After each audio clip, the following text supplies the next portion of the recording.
For a few months, I've been having a feral cat that comes to my back porch looking for food. I first saw him in October around 6 p.m. when the sun was going down and I had walked to the back door to take a smoke outside. I could see him through the double window that looks out onto the swamp beyond. He was sitting patiently as if he had been waiting for me. His black, greasy fur reflecting the colors of the sun. When he saw me approaching, he stepped closer to the window and stood on his two back legs and started to paw wildly at the window. I chuckled and walked back to my fridge, pulling out some leftover chicken breast from the night before. I grabbed an old plastic dish from the cabinet and I tore the chicken apart into bite-sized pieces. I returned to the back door. I opened it only enough for me to squeeze out so that he wouldn't bolt into the house. If he did, I knew I would regret it, letting him slip inside, only to possibly infest my home with blood-sucking fleas and to tear up my furniture. I placed the dish down, and he pranced towards it, scarfing it down like it was his first meal in weeks. I looked at him closer, through his long fur, and could see how thin he was. His legs looked like skin and bone, and his cheeks looked sunk in, causing his eyes to protrude out grossly. It was then that I noticed his tar-colored eyes that had no glint to them, no shine from the setting sun. It reminded me of those computer screens that don't reflect pesky sunlight glare coming from your window. I felt uneasy, worried now that he may attack me. However, he looked at me once and blinked slowly before racing down the porch stairs and disappearing into the wooded swamp. I started to wake up every morning only to see the dead corpse of some poor animal when I would take my routinely first smoke of the day. It started with little animals, birds, mice, and other small rodents. I always figured it was just the way that cat was thanking me for feeding him when he came, which was only a couple of times a week. Even though I only saw him a few times, there was always a dead animal on the porch step every morning. I thought it was silly that some old cat would bring me presents every morning. After about a month, the corpses began to get bigger. I was finding more bigger rats and the occasional possum. I started to think it was strange that this cat seemed to catch his dinner just fine, but still came to me for scraps. I always brushed it off though, seeing as it wasn't doing me any harm, and I had no roommates who may have been disturbed by it. However, on one particular cold and foggy morning, I walked to the back deck to have my cigarette, and I looked down to look for my present. There was nothing there. I could feel my heart flutter. I was worried that something may have happened to my little buddy. That feeling quickly left, and I felt my stomach drop as I looked over the railing to see my lawn filled with bodies. I placed a hand over my mouth to catch my gasp. The sight was disgusting and a less than pleasant encounter when all I wanted was to enjoy a smoke. After that occurrence, the dead animal started to appear once again on the back deck.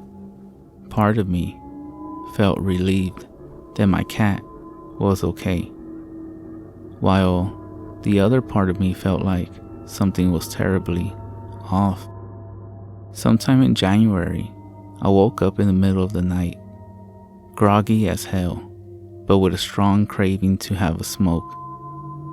I walked down the hall and paused at the window overlooking the backyard, and I saw a pale figure that reflected the moonlight. I paused and my eyes widened. Suddenly, I was no longer groggy and the urge to smoke disappeared. The figure looked up at me and I froze.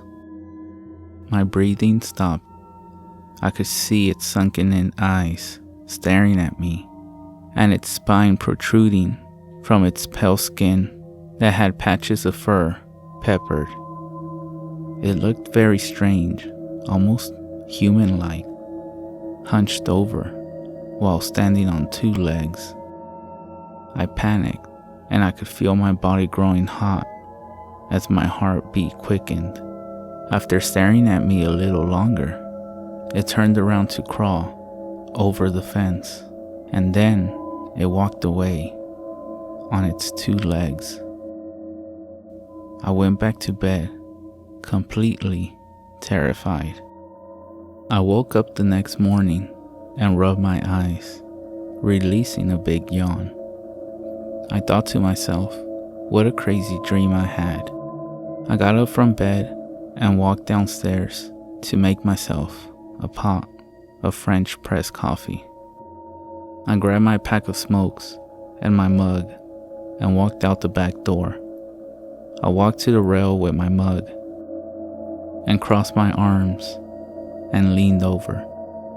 I instantly dropped my mug and could hear it shatter on the concrete below. Time felt like it had slowed as I looked around to see corpses lacerated and splayed across my yard. The black feral cat was strategically in the middle of all the dead bodies. No mercy was spared to any of those animals. I felt my stomach heave, and I threw up what was left of my dinner from last night. I felt a chill run down my spine as I remembered what I had seen the night before, and I no longer believed it was a dream.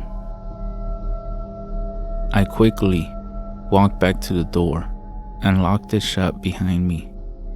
It felt surreal, and I couldn't imagine that this was happening to me, but to my dismay, it was. I couldn't be bothered to clean all the bodies. I was too fearful to walk out that door.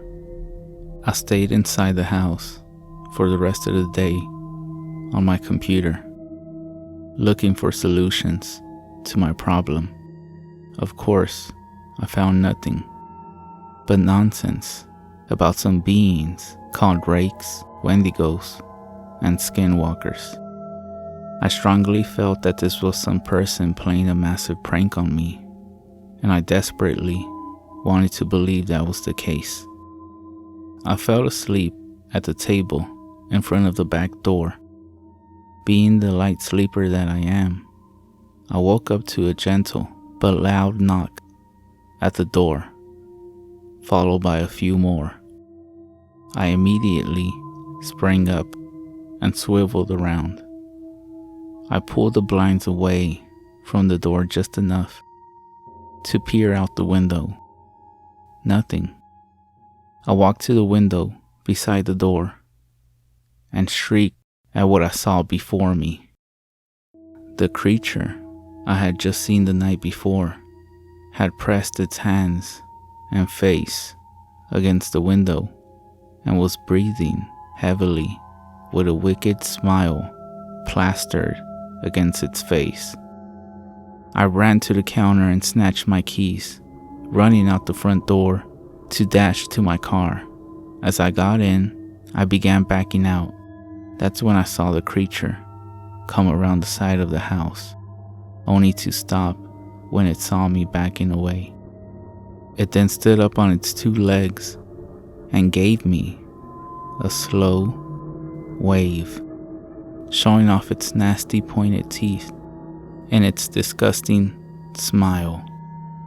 I retreated to my sister's home, which was about 30 minutes away, and I busted through the front door with no explanation. She came running down the stairs, with her boyfriend following close behind her. She flicked the lights on and could see how disturbed I looked. Taking me to the guest room downstairs, she told me I was welcome to stay as long as I needed, after refusing to tell her what went wrong. I felt crazy after what I saw, part of me still believing it wasn't real, and another part afraid she would think I was crazy. A few days passed, and I was beginning to feel more at ease. My sister was making breakfast by the time I woke up, and I nodded to her and her boyfriend as I sat down at the table when there was a ring at the doorbell. I went to go see who was there, as I saw my sister was busy and her boyfriend was enjoying a little small talk with her. I opened the door and was surprised to see no one was there. A putrid smell struck my nostrils.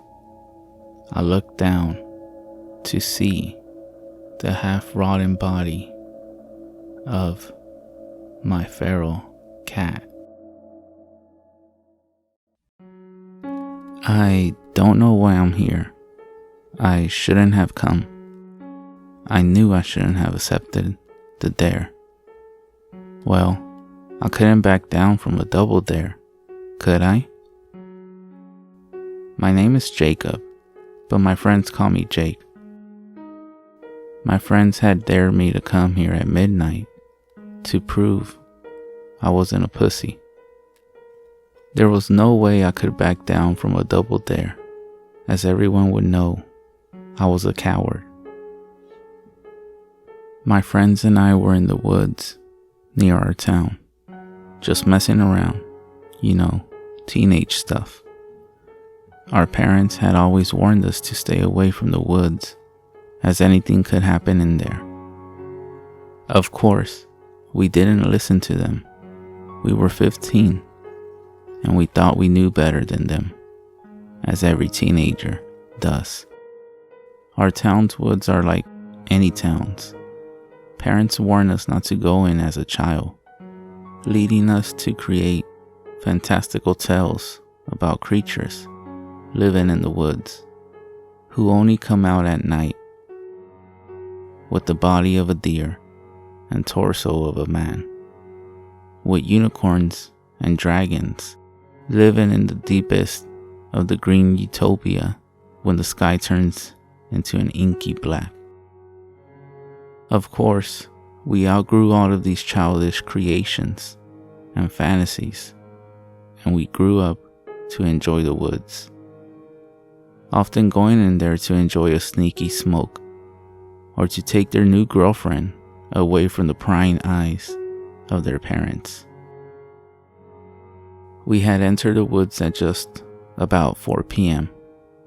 It was autumn, and the clouds were hanging low over the treetops, looking pregnant and black, threatening to burst and shower us in heavy rain that had been expected for weeks now. My friends, Sam and Archie, were with me. Archie is my best friend.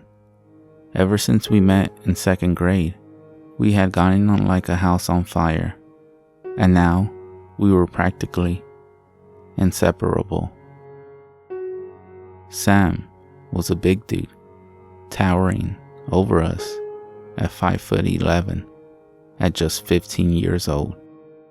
He was the guy you always wanted on your side when you got into a fight. Me and Sam didn't get on this very well. We had only met through a friend of a friend type thing and had never really bonded well. Sam was doing his usual bragging about the stuff he's got up to last night with his girlfriend that we all knew were just over-exaggerated fantasies. We had just arrived at the clearing. That was its name. Everyone just called it the clearing. It was exactly that, a clearing in the center of the woods, with a large boulder in the center. That as kids, when we walked through the woods with our parents, we would climb to the top and yell funny phrases from our favorite cartoon at the time. We walked where the boulder was at, and our conversation tuned towards movies. We had all recently seen a horror movie together, and were just making comments at how we each saw the other flinch at certain scenes. Both Sam and Archie were claiming that I was the only one who jumped the most. And of course, like any testosterone-driven teen, I was on the physical defensive immediately, jokingly pushing Archie off the rock and kicking him lightly. They both talked about how I was always a pussy when watching horror movies, always jumping at every shadow after the movie too. One thing led to the other, and before I knew it, I had been dared to prove that I wasn't the coward they were claiming I was. I had to stay in the woods with them until midnight, and then they would leave me alone for an hour to see how long I would last in the dark woods on my own. I was hesitating to accept the dare, thinking of my parents and stuff, and it being a school night. But then Archie went and double dared me. You can't decline a double dare. I had to accept the challenge. We hung around waiting for midnight to come. They continued their conversations, but I couldn't get involved. I was far too nervous, dreading the moment I would be left alone in these dark woods. They had promised me they wouldn't be too far off, and that they wouldn't be able to hear my girly screams, quote Sam, if I got too scared and wanted out of it. It wasn't the dark I was going to be scared of. It was what was unseen in the dark that worried me the most. My hands were shaking, and I couldn't stop my breathing rate to increase as the minutes ticked down to midnight. Just 10 minutes to go, 10 minutes, and then an hour standing in the pitch black woods in the clearing. Proving to my friends I wasn't a coward. Was it worth it? I asked myself. I didn't know.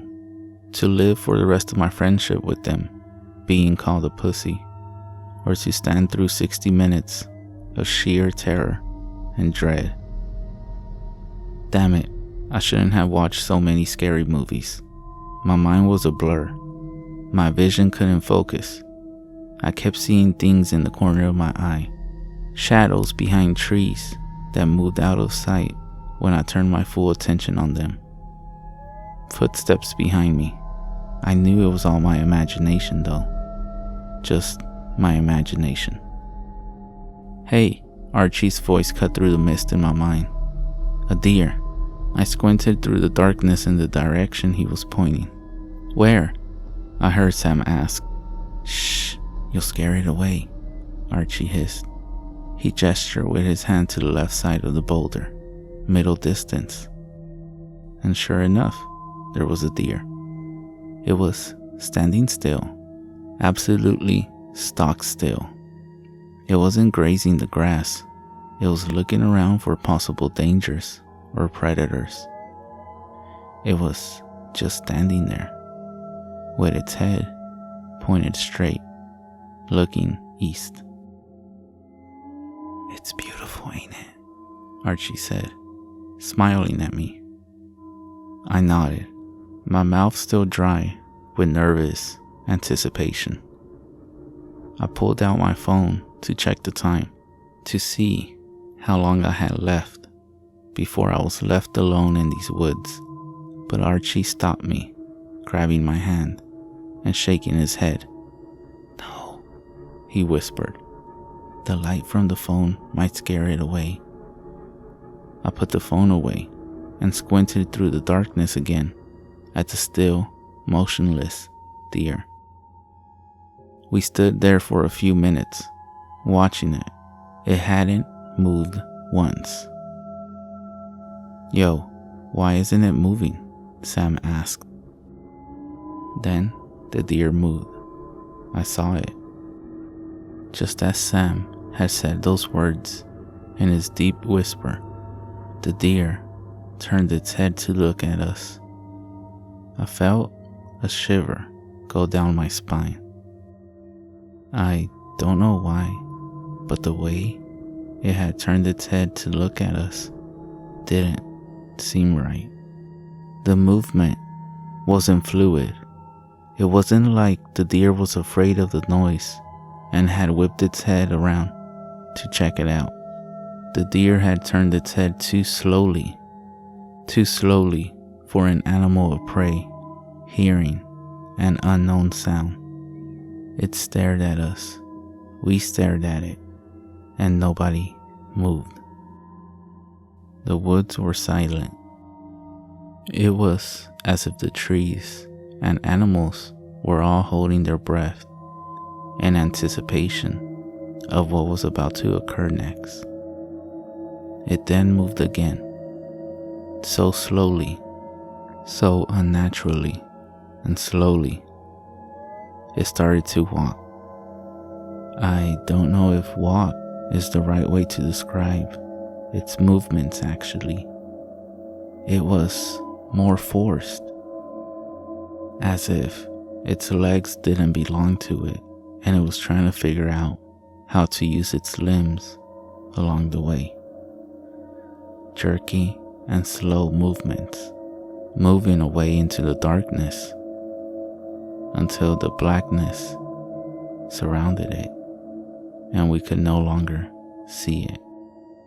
None of us said anything for a long time. Sam turned to us. He ruined it. Of course he would. "Enough of that weird ass deer. We're here for a reason, right?" I could do nothing but stare at him, my heart beating so fast in my chest and my head swimming with thoughts. Archie didn't respond. "Well," Sam demanded. Archie looked at me. I couldn't move. Fear had paralyzed me. I was scared of what I had just witnessed and the strangeness of it and the fear of the dare. Archie then shrugged at me. "A dare's a dare, bro," was all he said to me. Taking out his phone, he checked the time.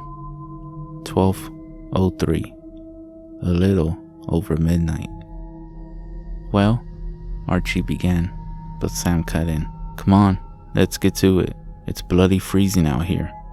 He pulled down his beanie further on his head and zipped up his coat higher. "Do the dare and let's get home where it's warm, alright?" I nodded. I couldn't believe myself. I actually nodded. Despite all my internal senses going haywire, all of my gut telling me that this was the complete and wrong thing to be doing, I had nodded, sealing the dare and confirming my participation. The dare was on. They promised me they wouldn't be too far away, that they would be near the creek at the west entrance of the woods, about 100 meters away from the clearing I was in. Then they left me all alone, alone in the dark, alone in the unknown, alone with who knows what. I silently cursed myself. I tried to control my breathing. My heart was hammering in my chest. I let out a sigh, watching as my breath vapor steamed the cold air in front of my face. I just had to make 1 hour 1 hour, I walked to the boulder and leaned against it and waited and waited. And that's where I am right now, still waiting. I actually shouldn't be here. I know I shouldn't. I let out a sigh, taking out my phone, squinting at the sudden bright light of the display. I checked the time. 12:42, just 18 minutes. Time was going slowly. A loud noise interrupted me from my self-pitying thoughts. The sound of a twig snapping. Someone was moving near me. My eyes were wide, darting around trying to pierce the inky blackness of where my natural night vision couldn't see. I tried to swallow, but my mouth was too dry. The noise came again, this time from behind me. I spun around, trying to desperately squint through the darkness. I turned on my phone, turned on the flashlight, and shined it through the trees. It was Archie and Sam. I knew it. They were trying to prank me, try and make me scream, so then they could tell all of their friends that Jake was scared of the dark and was such a coward. My fist clenched tighter around my phone. Archie, Sam, I know it's you, I called out. And the noise came again from my left. I whipped around and saw it. There was a deer standing there, looking at me. It was close, like 2 meters away from me. I could see its coarse fur and its twisting antlers, and its eyes. Its eyes were wrong. Its eyes were a deep, dark red. I stepped backwards. Those eyes, they had me transfixed. I couldn't stop staring into them. Then, the deer started to move, jerky movements, towards me. I was frozen in shock. I thought I heard a faint noise in the distance, some high-pitched noise, but it was for a split second, and I was left wondering if I had imagined it.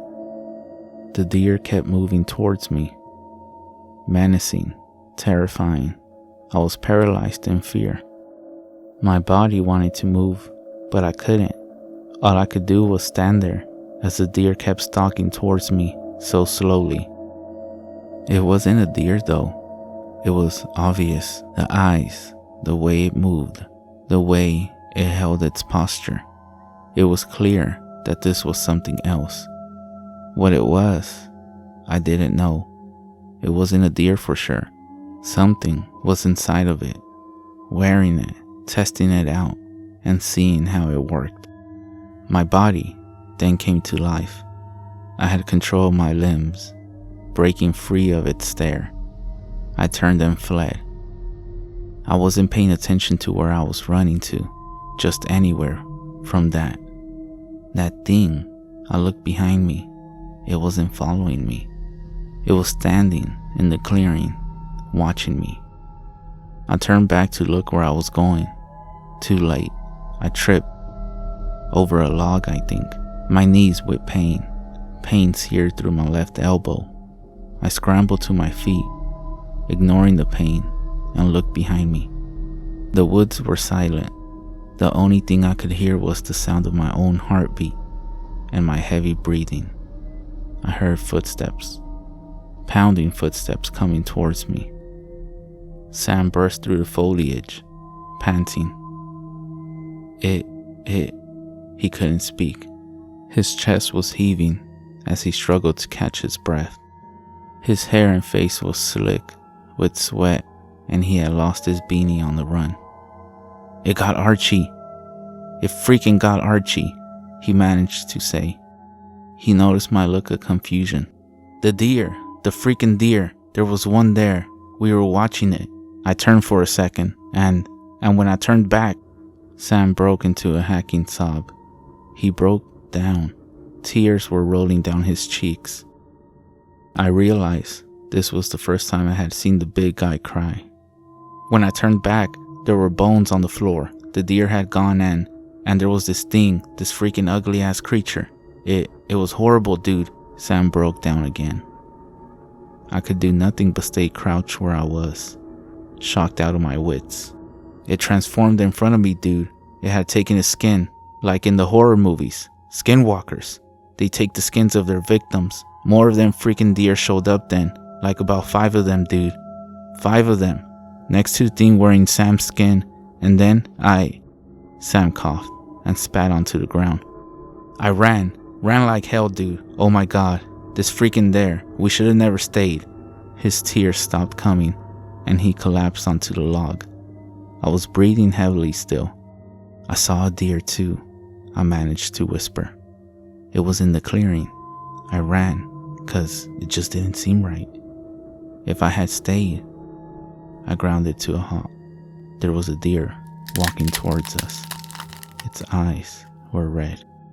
Run! I yelled, leaping to my feet and grabbing Sam by the arm, dragging him with me. I could hear the deer following us.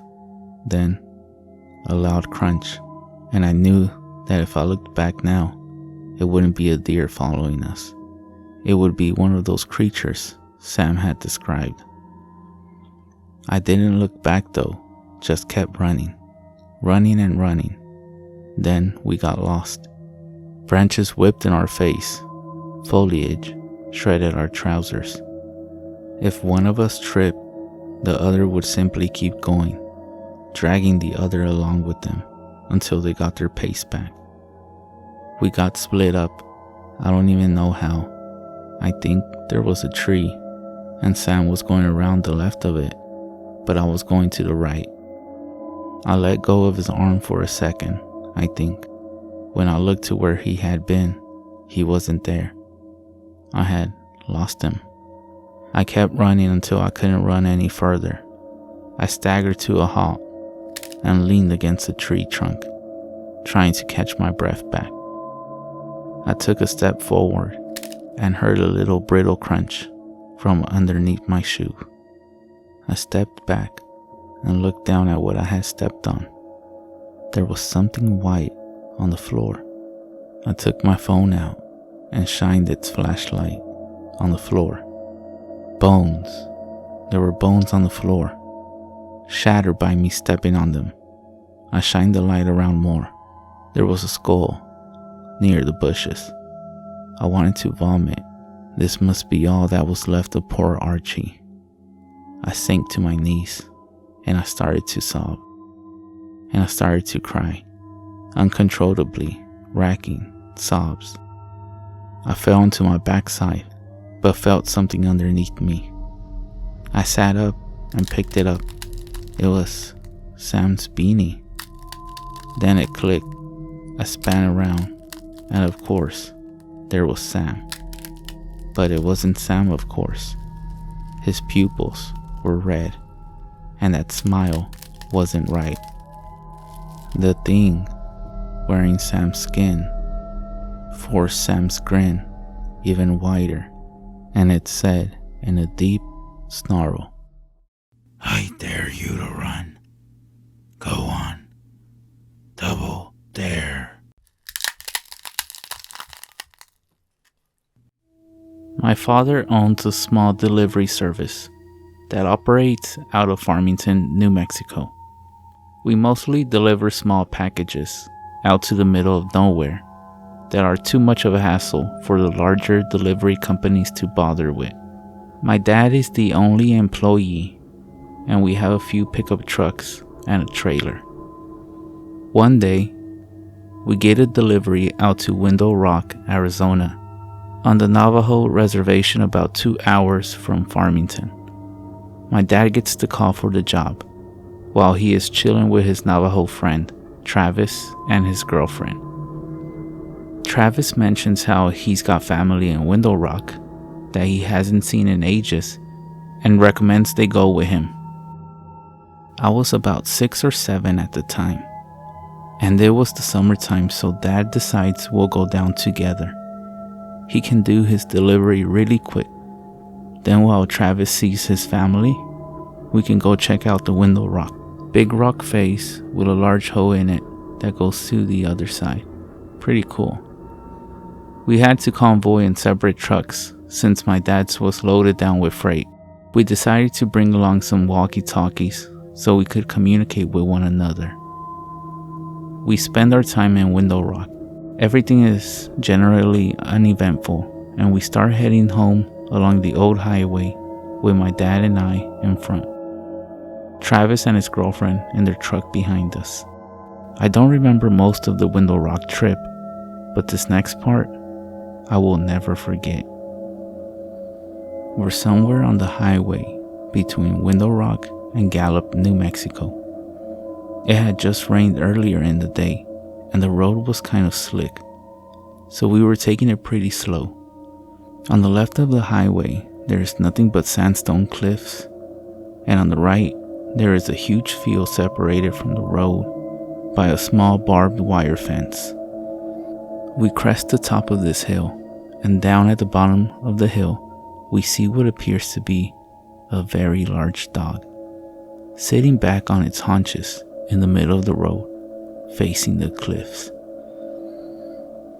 My dad calls over the radio, "Hey Trav, do you see that big ass dog?" Travis starts yelling back over the radio, "That's not a dog. Speed up right now and hit it." He sounds almost hysterical. He just keeps screaming, "Hit it! JJ, you have to hit it. Please, please, hit that fucking thing right now." So my dad starts to speed up, and as we get a bit closer, I can begin to see it a little more clearly. It's covered in this brown, matted hair that appears to have dry blood all over it. It's still facing the cliffs, but the moment our headlights hit it, it turns and looks at us, and it has a face. I don't know how else to describe it, other than a mix between a bear and a human's face. It looks twisted and distorted and almost in pain. As we get closer to this thing, we start to realize it's actually fucking huge. Even though it was still sitting on its haunches, it is about shoulder height with the hood of the truck.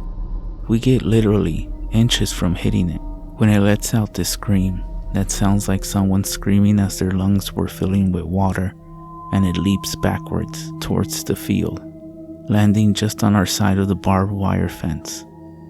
Then, with another leap, it was gone from sight. Travis comes over the radio again. "Holy shit, keep driving. We gotta get out of here. We have to go faster." He kept repeating that last part.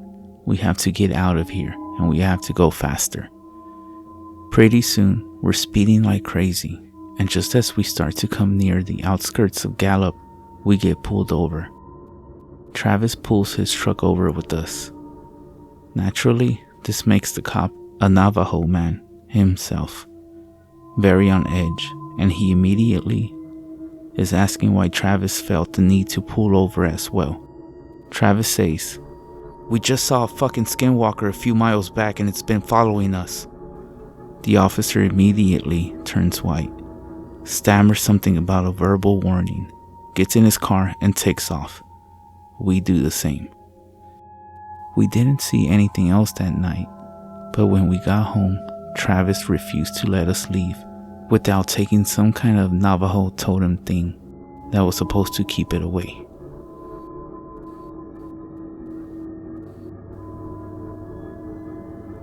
Anybody that has been on the Navajo reservation has either probably heard of some creepy things or have experienced pretty creepy things, namely skinwalkers. I have only seen one. Here's my story. I come from a small town in North Arizona that's sandwiched between the Paiute Reservation to the north and the U.S. largest Navajo Reservation to the south.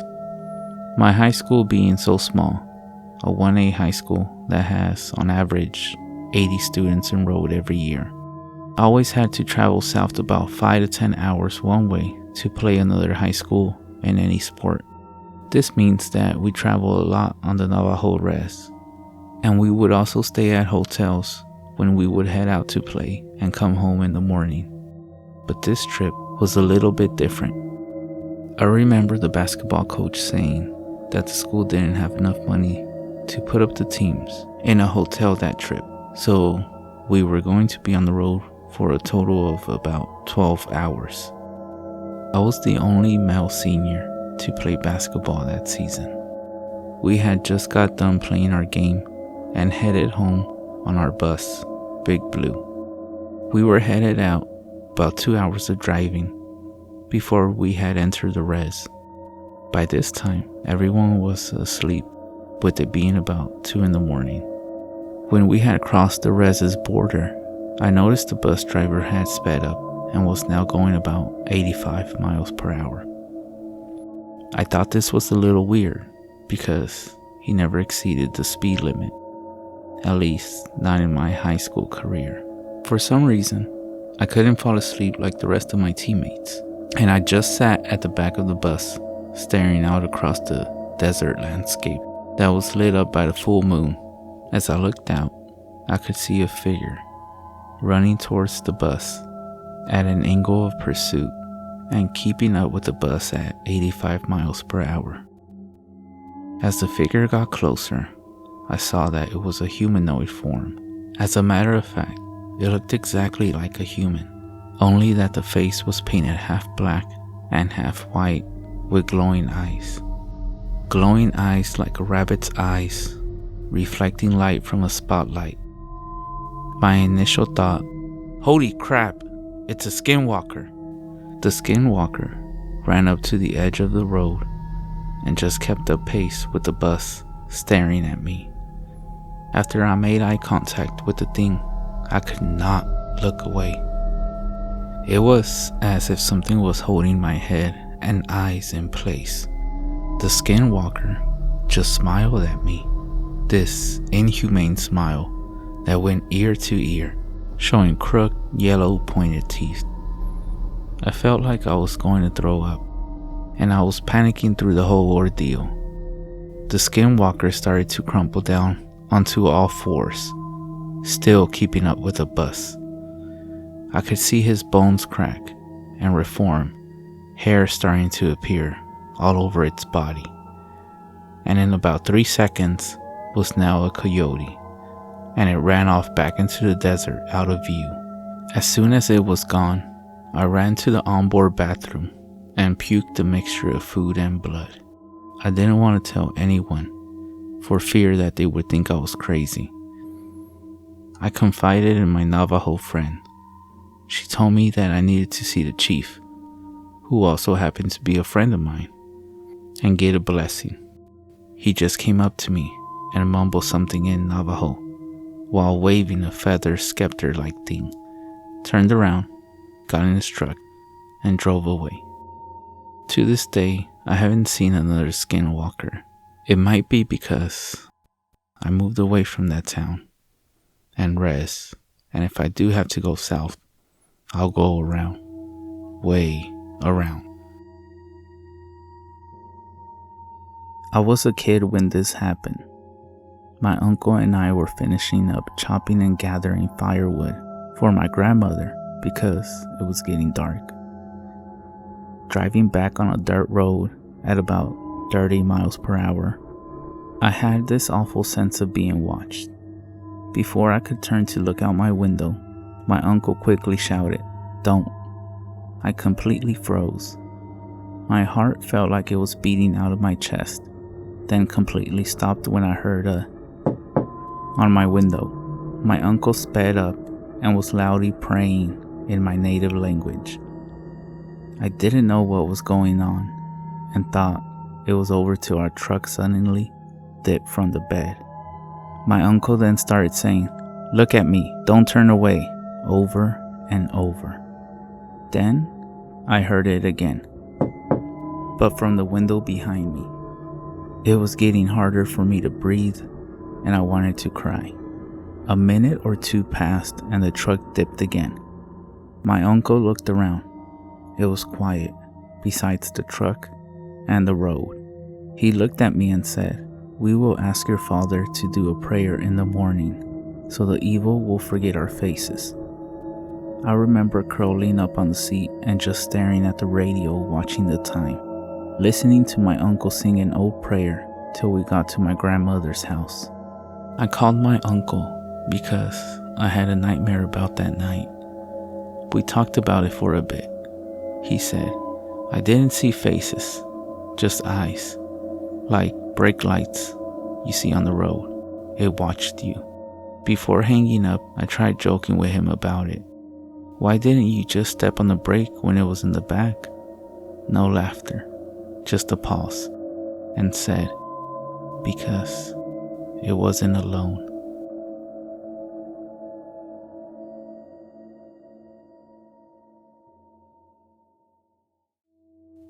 I was told this story once. My dad isn't a bullshit of a liar, so I know the story is true. So, this was the very early 80s, and my sister, who lived in Canada, came down to visit our parents for a weekend.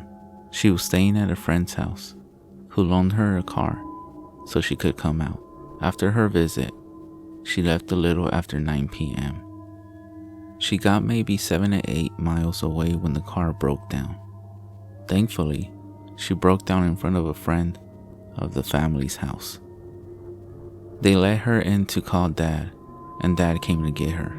The family said she could leave the car in their driveway for the night, and my sister decided to just stay at my parents' for the night. It was now a little after 10 p.m. and pitch black. While my sister and Dad are driving back to the house, and they pass through a heavily wooded area. Out of nowhere, they hear this incredibly fucking loud, inhumane scream that was heard over the engine. Dad slammed on the brakes, and they both started to freak out. When suddenly, a 6-foot-tall coyote, walking on 2 legs with a black-white striped tail, appeared on the side of the road and then walked in front of the vehicle. As soon as it passed, that same scream played again, only this time 10 times louder. Dad slammed on the gas and they got the fuck out of there. It was never seen again.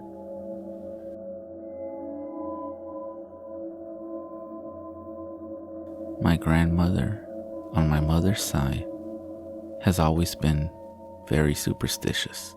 For lack of a better word, she's not religious, but she does believe in a lot of the paranormal stuff. Her mom was full-blooded Navajo, and her father was Irish. Either way, she had never been anywhere east of Montana, and she grew up in Nevada. One year, when I was in grade school, we went to visit her. Most of the visit was pretty uneventful. Typical boring old people stuff. Except she always kept her curtains drawn shut and would always peek out the window. And when someone asked what she was doing, she would simply reply, "Yenaglooshi is watching me." This went on for almost the entire visit, until a few days before we were about to leave. My grandma and my baby brother, he's 19 now, were in the front yard that evening. They were planting flowers when all of a sudden, my grandmother starts shouting, "Get away from that creature. It's not safe." Of course, being in Nevada, we all assumed that my brother had found a scorpion or a rattlesnake. So we all run outside to see my grandmother clutching my little brother and shaking in terror against the side of the house. Standing out in the yard was a large, black, Great Dane-sized dog. It was staring at my grandmother with an intense look I had never seen before. It looked up at us, gave a little huff, and bounded off. I don't remember if it moved unusually fast or not, but I do remember it had really deep yellow eyes. When my mother asked my grandmother what happened, she kept repeating, "Yenaglooshi has found me." She then moved a couple weeks after that.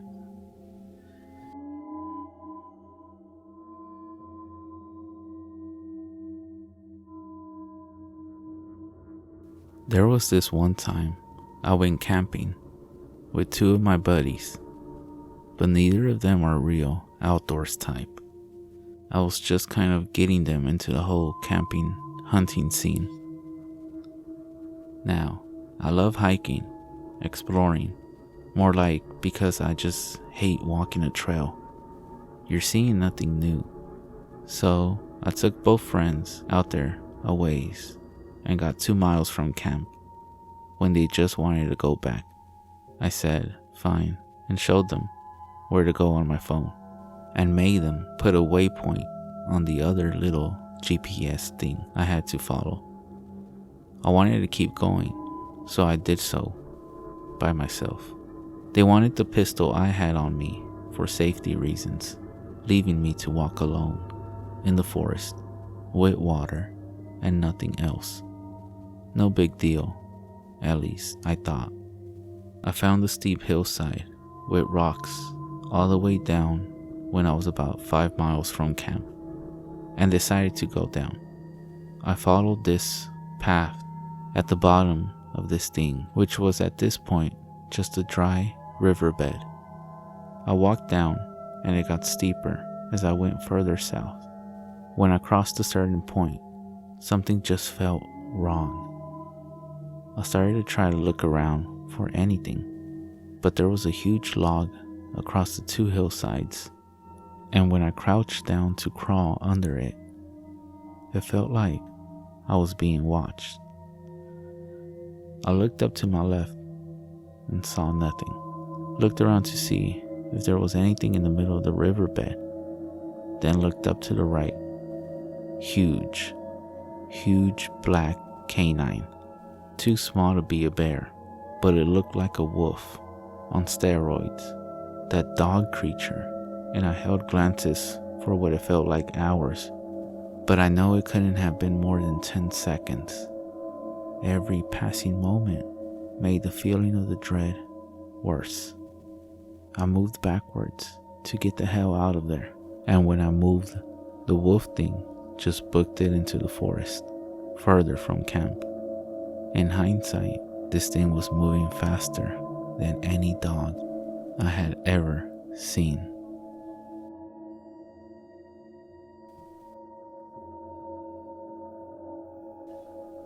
As many of you might already know, many Navajo people, including my own family, are very reluctant to speak about skinwalkers because it is believed to attract their attention.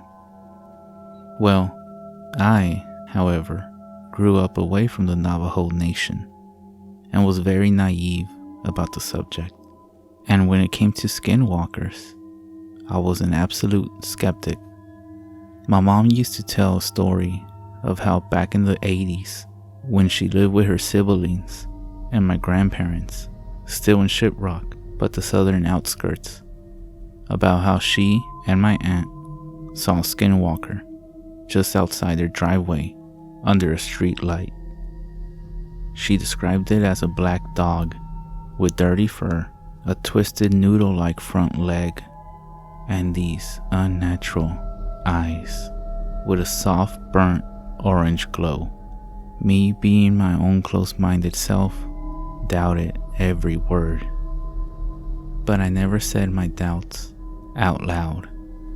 But these doubts totally changed last year when I went to my grandparents' house last October. Me and my family had just finished going to the carnival at the Navajo Nation Fair and called it a night. The house was close enough where we could walk home in just 10 minutes. So we did. When we got there, it was about 9 at night, where we stayed up until about 2 a.m. catching up about family affairs and the local news. It was at that time that I decided to open up my mouth and find out by asking the question, "Hey everyone, are skinwalkers real?" "Guys," I asked. "You shouldn't be asking about that," my grandma said with almost a disturbed yell in her voice. So she and my grandfather both decided to go to bed. After being scolded by my mom, One of my aunts chimes in with a very cautious tone and says, "They are real, alright. I had a few screaming outside my trailer in Farmington just a few nights ago. And your cousin had nightmares the whole night and woke up crying that morning. Not wanting to push the discomfort any further, we all decided to go to bed. Now the trailer home is pretty old and it was a really nice night.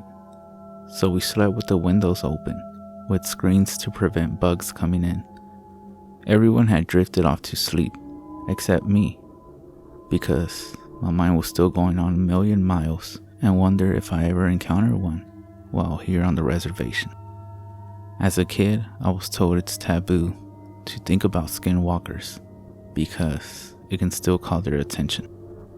And that's when shit totally hit the fan. Just as I was settling and finally getting relaxed to sleep, I started to hear something moving outside. I get up from the couch and start wandering over to the kitchen window. In the trailer, all of the rooms have the lights out, so the only visible light that can be seen is from the porch light out front. I was thankful for this because I told myself if it was really a skinwalker outside, then hopefully it wouldn't notice me seeing it. So I muster up the courage and take a quick scan of outside. From the porch light, all I can see is the dusty ground and the vehicles that my family drove along, with some old metal trash cans that stood beside the road. Looking for about a good 5 seconds, I wasn't able to see anything, so I was getting ready to turn around and walk back to bed, thinking it was just a stray cat or something. I must have only taken 2 steps when I hear what sounds like a distorted scream coming from outside, definitely close by. With fear rising, I look outside again, and there I see it. A coyote-like figure was staring at me from behind the cars, just outside of the reach of the porch light. Only it looked awfully wrong and gave off an evil vibe just from seeing it. It was gray, with hair and a horrific orange-red soft glow coming from its eyes. I noped the hell out and ran back to the bedroom. It was at this moment I began to notice an awful stench in the air that smelled like rotting meat. I then decided to wake up my mom, who was like, "It's almost 3 a.m. What do you want?" I immediately began in a shaken voice, "There's something scary outside." Then she said, "Ugh, it's just a stray animal or something. It's the res. Animals wander around here all the time at night." She obviously wasn't getting the drift of what I was saying, so I screamed, "There's some Blair Witch Project shit going on outside, Ma." That got her attention. "What the hell are you talking about?" she said. Then we heard it. The thing outside started making more of its dreadful like screams and started what sounded like trashing outside on the ground. "Do you hear that? That's what I'm referring to." So both her and I got back up, looked outside the window, and the coyote thing was making its way to the door. It walked with an odd limp and dragged its back right leg as if it had been handicapped. We could hear it start to scratch against the door and make this old muffled moaning sound. My mom went and got my dad, and they both started to shout in Navajo all sorts of words, telling the thing to go away and saying it's not welcome here. All this commotion was enough to get the rest of the trailer up as they came out into the hallway. The only thing my mom did was turn to them and said, "Skinwalker," while proceeding to point to the door. Apparently, they already knew exactly what to do, as my grandfather got out a handgun from a drawer and a bag of ashes. He coated a few bullets and loaded them into the gun and went straight to the door. Yelling out more Navajo that was too fast for me to comprehend, he swung open the door and fired twice. Nothing. The thing managed to escape before my grandpa could put a bullet in it. "That's the fastest one I ever seen," said my grandpa. what if it comes back tomorrow? And it saw us. It looked at us. It looked at all of us. Does that mean that we're targets now? Afterwards, my grandparents calmed everyone down, myself included, saying we will be fine, and we all went to bed around 3-ish. The morning comes, and my grandparents call one of their neighbors and explain to them what happened. Apparently, one of them was a medicine man who used to partake in Navajo ceremonies that were used for healing and curing sickness. He came over to bless each family member and the grounds outside. When I was a child, it was just me and my mother. We lived in a property owned by my grandma, a 3-story old farmhouse right at the fringe of the woods. It was far off the road, down a long, unlit gravel driveway. It felt very isolated at night, being so distant from any other houses. It was set in an area that wasn't inhabited for 30 years before we started living in it. Quite often, I was a fairly rambunctious child, so while my mom went off to work, I would occasionally skip the morning bus to school and stay home alone all day. The big house had a habit of feeling incredibly lonely, so I spent most of my time playing in the forest, out in the back. Some distance into the woods, far enough that I could hear my mother when she called. There was a toppled pine tree which had crashed into another. An even larger trunk on its way down was now frozen there, forming a long arc over the forest floor. I loved to climb up the jagged stump at the base of this fallen tree and then steady myself to a point just above the middle. I was never able to make it all the way to the top because it just got too steep for me to continue any further, and I had a bad habit of freaking out from how high up I was. One day, I was sitting in my usual spot on the fallen tree, which was a good distance from the ground, just listening to the birds singing and simultaneously feeling the warmth of the sun on my neck, when I heard something strange from underneath that paralyzed me in shock. "Hey kid." I was gripped by a sudden strong surge of fear for a moment. The voice had come from directly underneath me. I strained to look down, but I couldn't see anything over the ledge. For a long time, I just sat there in absolute silence, and I was at the point where I was almost soon to convince myself that I had imagined hearing a man's voice at all. "I know you can hear me." His voice was much louder this time, as I yelled something out and scrambled up the log a bit higher. Trembling nervously, I dug my fingernails into the bark and held tight for dear life. I sat there, trying to collect my nerves for God knows how long. Even though I couldn't see it, the presence of the thing underneath me was still clear, was much softer and more cautious this time, and when I listened closely, I swear I could hear the faintest echo of a human breathing. Gathering all my courage, I vowed to prove to myself that it was all my imagination by leaning over the ledge as far as I possibly could without slipping right off. Digging hard into the bark behind me, I stretched out along my arms and peered over, getting a full view of the empty forest floor and undergrowth, when suddenly, "Come down here or I'll come up and grab you."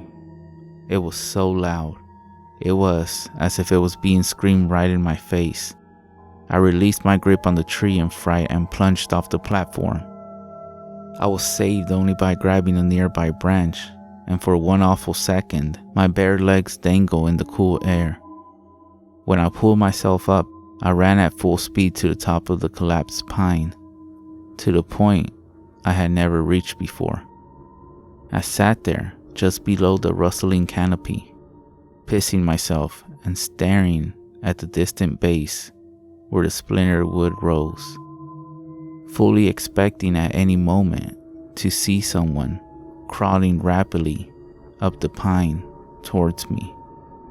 Instead, all I heard was the wind whistling in the leaves above and below me, and occasional snippets of birdsong. It was about 2 hours before my mother got home and found me, after much worried, searching, trembling, and crying at the top of the fallen tree.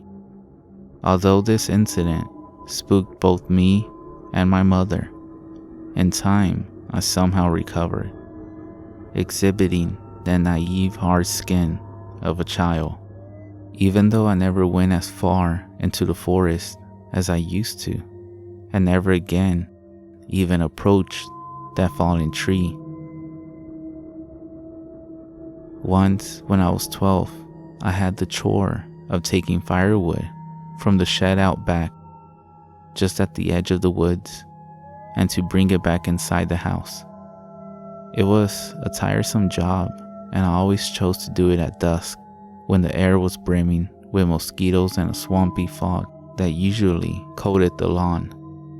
By the time I had my last round, I would sprint back to the house, spooked. One of my least favorite things about this job was that the shed was full of barn owls. If you have never seen a barn owl's face staring at you from a dark roof corner, then you will know how uncomfortable that shed made me. One of these nights, it got mistier than it had ever been before. A thick silver fog covered everything and limited my line of sight to a short sphere around me. Even though the shed wasn't far from the house, I found myself feeling disoriented, and more than once, I walked in the wrong direction, both times for some reason, walking straight into the woods. By the time I had reached my last load, it was too foggy to see the street. My eyes stung in the moisture, and it made my vision blur. Lurching forward, I managed to walk headfirst into a tree.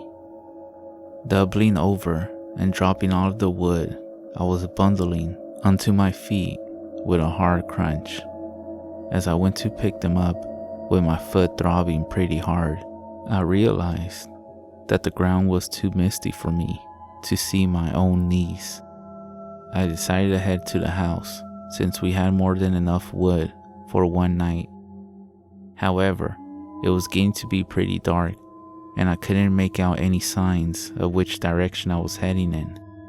Even though I cautiously walked for several feet in all directions, trying to figure out my position in the mist, I still couldn't figure out any point of identification. I couldn't even locate the fence or the gate, and the more I walked, the more I seemed to stumble into trees, pine needles, and mud crunching under my feet instead. After a while, I finally realized that I couldn't even find the shed anymore, cursing myself for being so dumb while trying to ignore my thumping heart and sense that something else was at play. I became aware that I was lost somewhere in the forest. I then started screaming out for my mother at the loudest possible volume I could, but was only met with a resounding silence from the depths of the mist all around from where I stood, affirming that I had wandered too far from the house to be heard. As a deep panic started to settle on me, I noticed a glimpse of something pink moving against a nearby pine trunk. Coming closer, I saw that it was a ripped out square of pink paper. On it, there was an arrow pointing left. It looks vaguely like something my mom would make. I rationalized to keep me from getting lost. So I followed the direction set by that green arrow, shivering in the increasing cold. I kept walking for about 5 to 10 minutes before needing to stop to take a breath. My heart was pounding so fast, it was beginning to hurt. As I was sitting down, however, I spied what appeared to be another note hanging on a nearby trunk. I noticed this one was embedded with a long nail. It bore another arrow, this one pointing up, and a small, sloppy written note that said, "This way." Despite my increasing panic, I convinced myself that these notes were my only shot at getting back before nightfall. I was desperate to get the hell out, and my eyebrows were cold with sweat, so I followed the green arrow to a point where I could just dimly make out another spot of pink up an incline of collapsed stumps and leaf litter. At this point, it was getting pretty dark, and I had to strain both my eyes just to see a few meters ahead of me.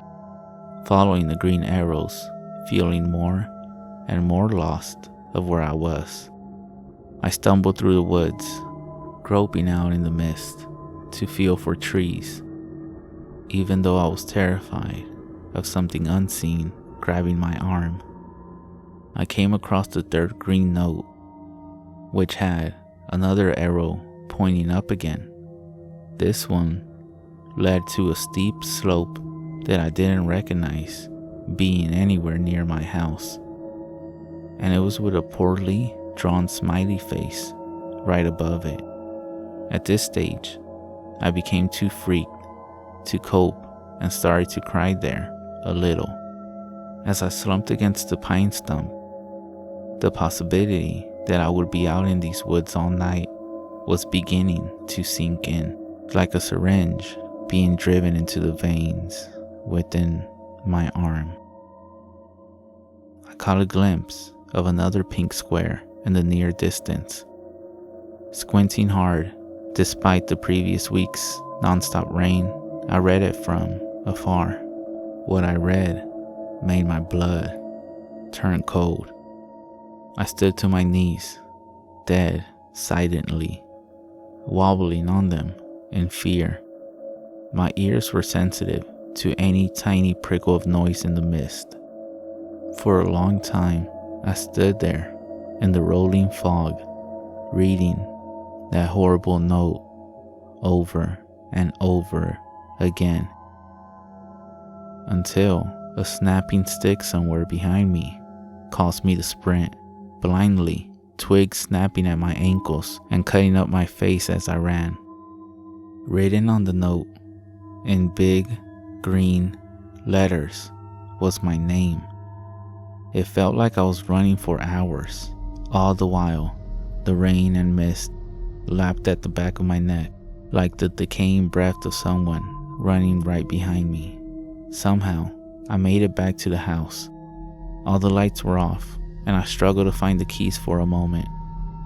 When I found them, I bolted indoors and quickly crawled into bed, where I remained unsleeping till morning. My mom just thought I had come inside and gone to bed and hadn't thought to leave the lights on.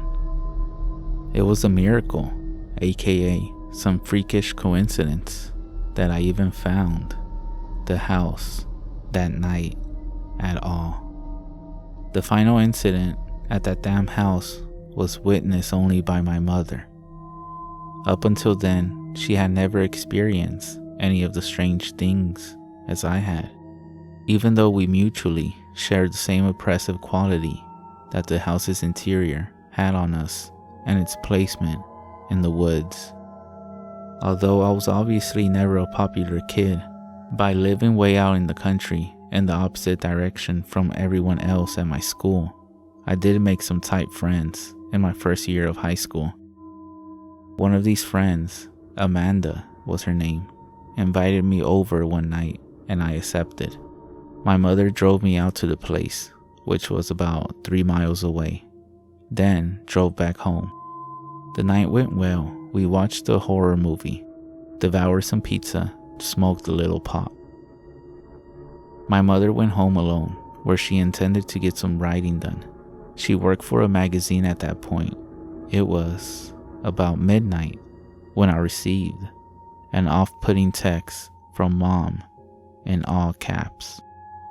"Is this a prank? I need to know immediately." Thinking it was some kind of joke, I texted back, "Calm yourself. Is what a prank?" She responded immediately, "Are you at the house?" Of course, I responded no. I didn't receive another message until around 3 a.m. when she told me to go to my grandma's in the morning and to not by any means dare go home. I remember those drops of rain the day I went to my grandmother's and how terribly soaked I was when I finally got there. It was nearly 2 towns away. I had to fight the temptation to go home and drop off my bags. But Mom's disturbing messages from last night were enough of a warning not to do so. When I arrived, Mom and Grandma were having lunch. At first, my mother seemed to be in some sort of a composed state, but when I got a better look at her, I noticed that all of the color had drained from her face and she was slightly trembling. At one point, she even sent a small glass crashing to the floor after flinching at the cat brushing around her ankles. It wasn't until later that night, when my grandma was sound asleep, that she told me what happened. She even went further as to forbid me from telling old grandma out of fear that it would horrify her superstitious soul too much. This was what happened the night when I was at Amanda's, and she described it in detail. My mother was sitting on the first story in the living room, where she sat on the couch by the fire, curtains open to the view of the sunset on the canopy, going over her latest draft. At first, it was so faint that she barely noticed it. But after a while, my mother became aware and vaguely irritated by tiny thumping noises near her head at the window. When she went over to investigate, she saw a fat brown moth of a kind we often get at that place, buzzing madly into the glass.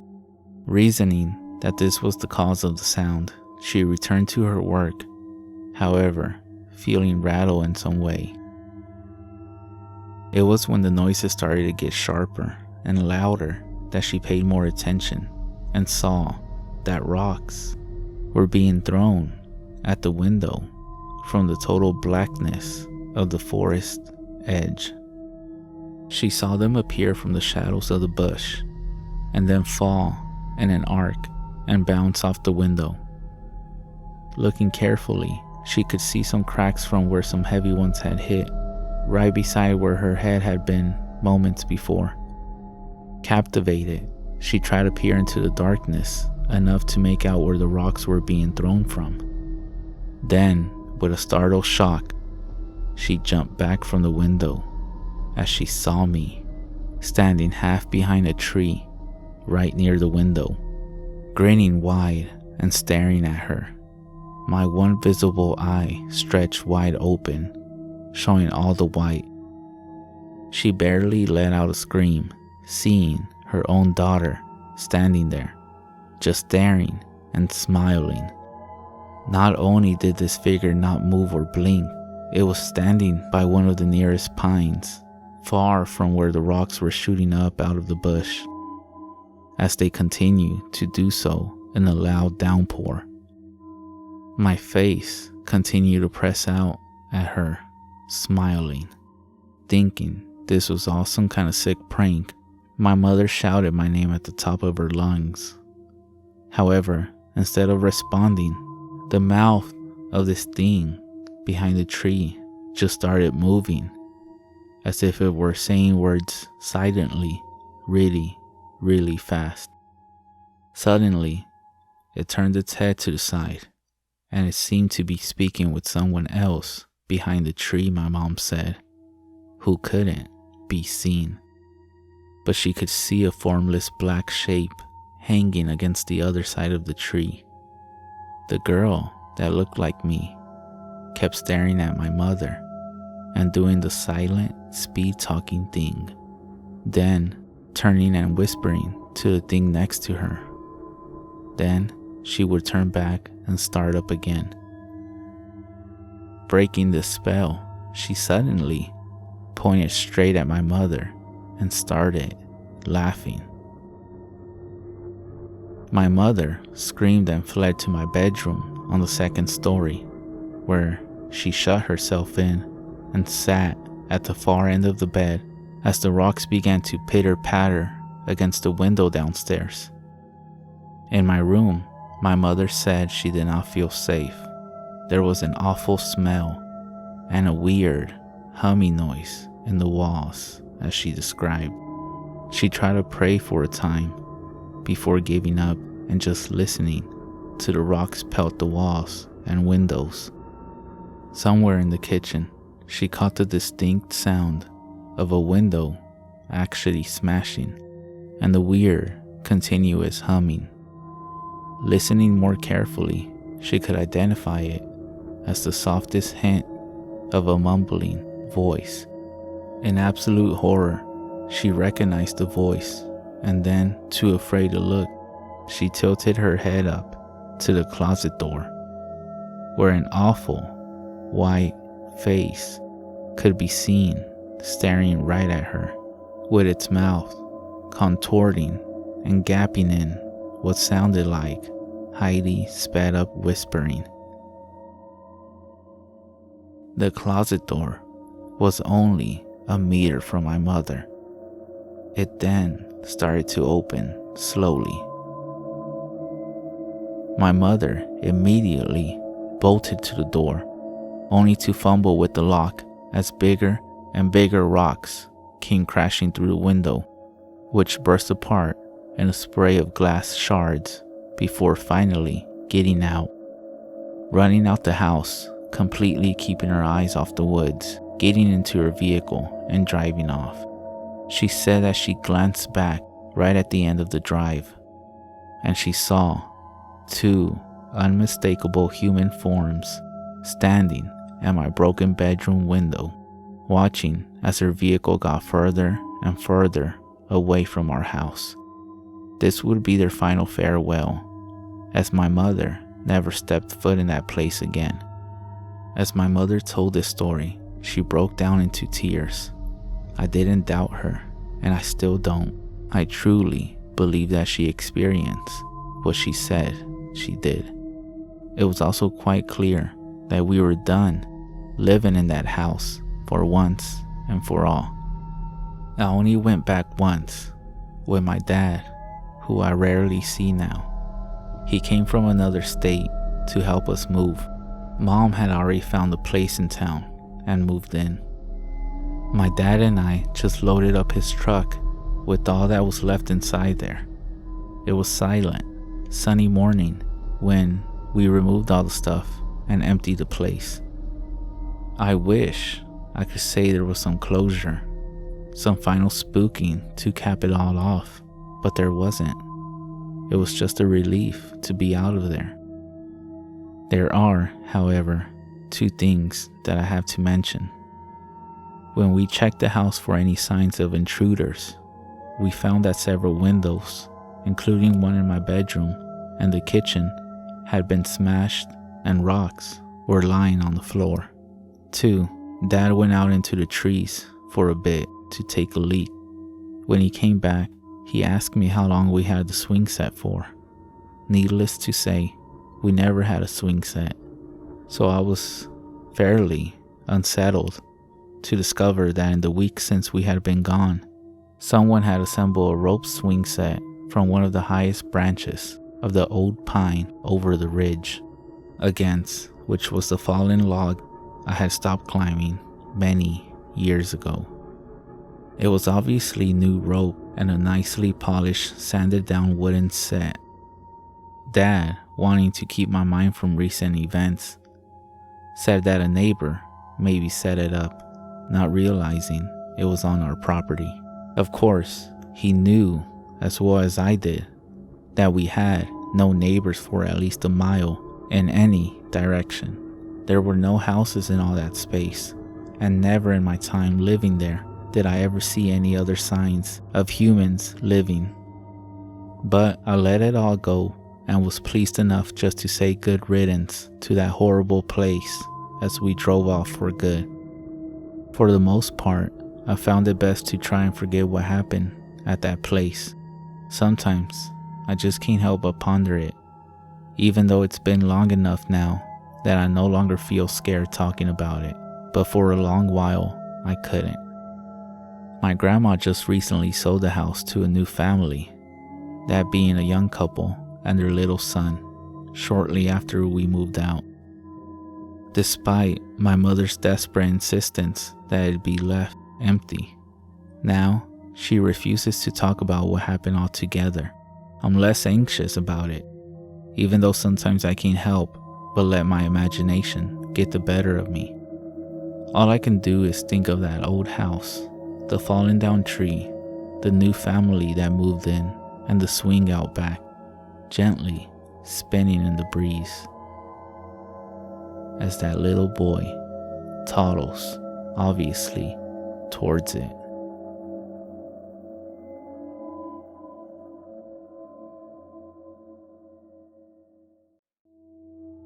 Okay, so I've been a skeptic of creepy paranormal things my entire life. I have never believed in that type of stuff, but the things I have heard, witnessed, at my grandparents' farm shakes me to my core. My grandparents own a large plot of land in central Missouri, and they have owned that land for around 40 years. I've been to that farm over 10 times, and every time I go, I always get this terrifying feeling that something is watching me. Like, there's always something behind my back. I have also had many strange encounters there that are downright bizarre. My first encounter with whatever the hell this thing was when I was around the age of 7 or 9.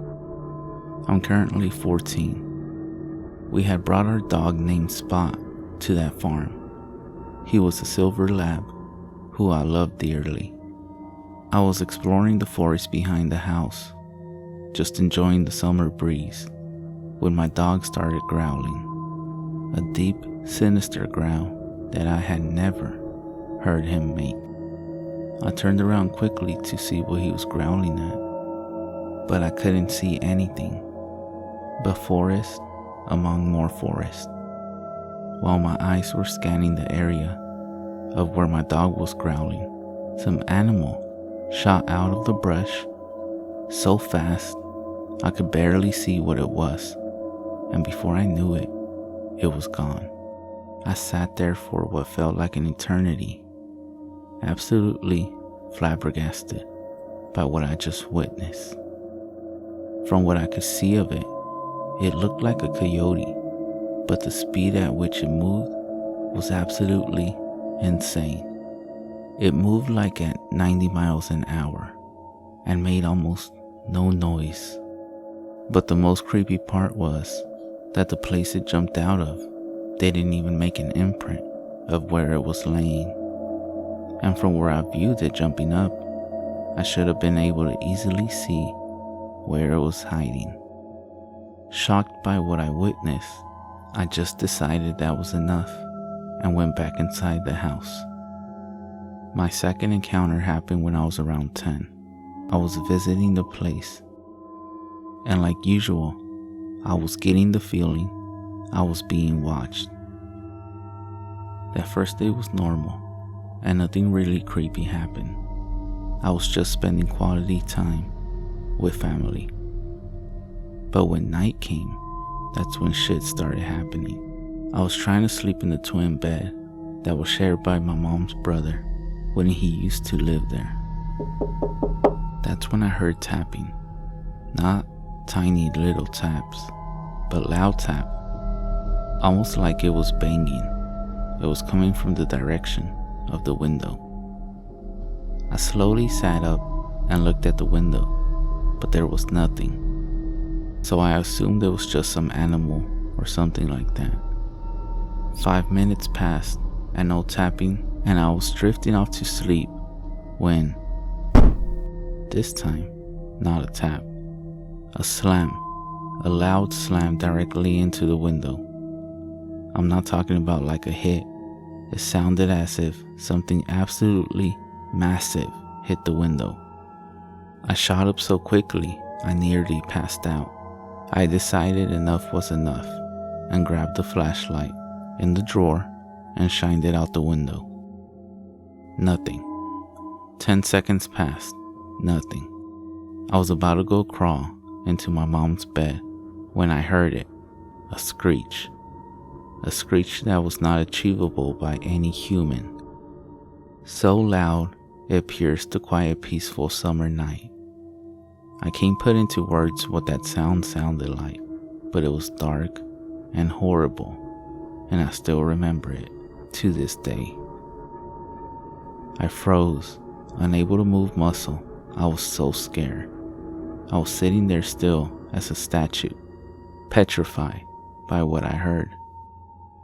That's when my instincts kicked in, and they told me to run into my mom's room, which I did. For some reason, I didn't wake her up. I just cuddled up next to her and didn't sleep the entire night. All I could think of was that sound, that horrific, terrible, bloody screech. My next encounter was when I was around the age of 13. I was back at my grandparents', just enjoying my time, like I always do when my grandpa suggested that we go deer watching. I agreed because I had been doing this since as long as I could remember. And it was never an issue, and it was extremely fun.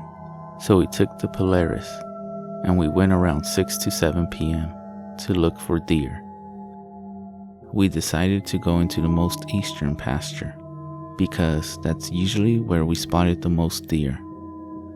30 minutes passed, and we had seen a few deer, but not as much as we usually do.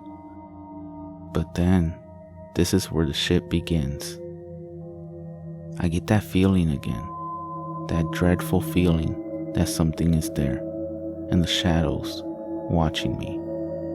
But this time, it's a lot more intense. Like if it's right up behind me, but when I look, it's never there. But this time, it appears that my grandpa feels the same presence as me too. And just to let you all know, my grandpa is a very laid-back individual, always joking and having a laugh. The only time I've seen him be very serious is when my great-uncle died a couple of years ago. So when I started feeling that I'm being watched, my grandpa goes from a happy and laid-back expression to very serious and alert. He gripped the wheel so tight, his knuckles turned white, and he was just looking around like to make sure something wasn't following us. He then made a massive U-turn out of nowhere and started heading back to the house. I asked him, "What are you doing?" And he replied with, "We're heading back to the house." The tone of his voice was cold, like he had witnessed someone being murdered.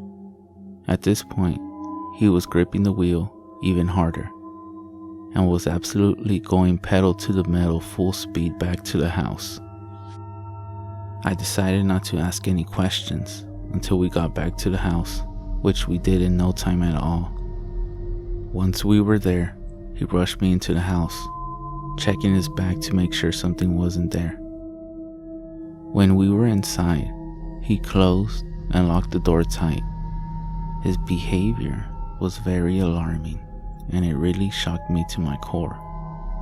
I then decided that all of the stuff I had witnessed was enough, and I only asked them one question. "What the hell is going on here?" When I said that, he looked at me and gave me a cold expression and said, "I have some things I need to explain to you." We then sat down for 30 minutes, and he explained that whatever this thing was, it was living on his property, and it has been here since the day he moved in, and he and my mother experienced the same thing that was happening to me the very first few years of living here. He explained that he has seen whatever this thing is, and it doesn't like new visitors. He told me about all the things he had witnessed and experienced, and they seemed to have been pretty similar to what was happening to me. He told me that he knew this was going to happen to me, and that he was always watching to make sure I never got hurt, because he knew this creature better than anyone else. We talked some more, but all of it was the same. It was now late, and he decided that I couldn't sleep alone, so he had me sleep with my mom. We promptly left the next morning. I have not been back since that day. This last encounter isn't really an encounter. Two things have happened at my grandparents' farm. Recently, we brought my sister's horse to the farm. The first night for the horse was hell. My sister's horse has always been very friendly and not shy, but the first night of my sister's horse being at the farm was bizarre. The next morning, my grandpa woke up and was doing his usual chores and went to go feed the horse. He noticed that the horse was acting very weird, extremely shy and timid, but when he took a better look, he was shocked. The horse had 3 10-inch gashes down its side, like something had clawed at it. It was ruled out that the horse ran into the fence, but I think otherwise. Also, around the same time, my grandparents adopted a dog and named it Panda. Panda was a Jack Russell Terrier who was 2 months of age. 5 days later, he was found dead with deep puncture wounds on his body and with his neck slashed up. They said it was a bobcat or mountain lion, but I also think otherwise.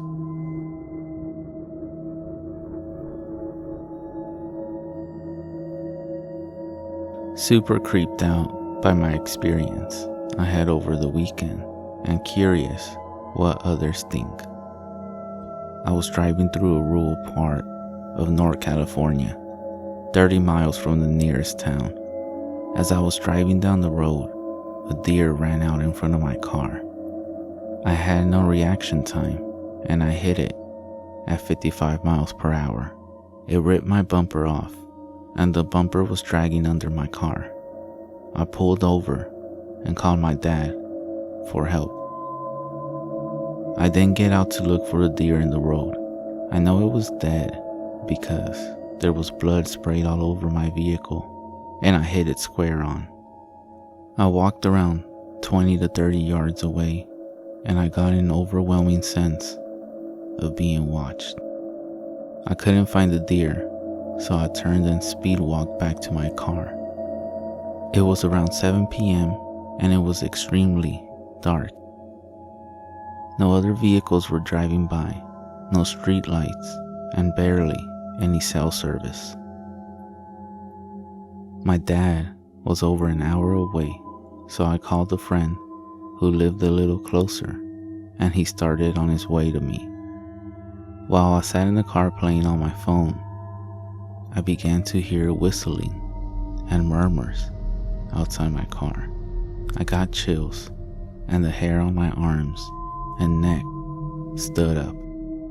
There was one house to my right, but I didn't see any vehicles in the driveway or people moving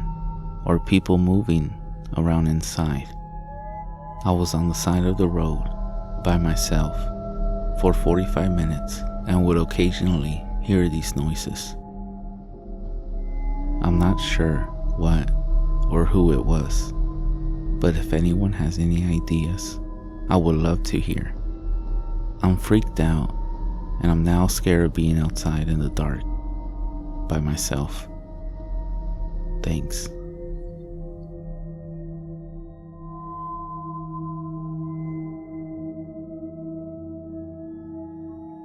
My roommate has told me the story a few times, and I want to see if anyone else has had similar experiences.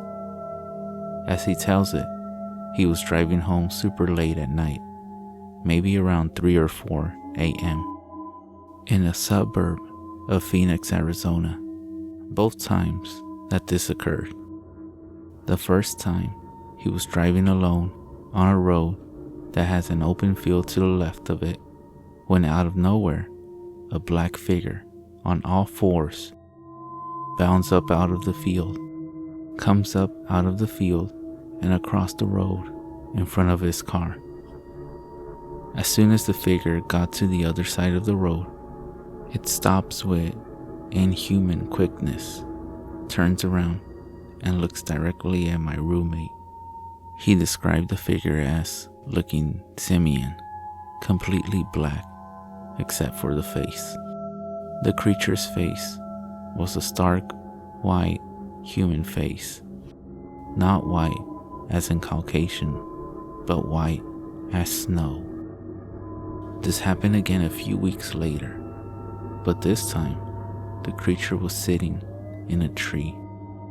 As his car approached, it climbed down the tree, again with quickness, bounded across the road, stopped on a dime, and turned around and made eye contact with him.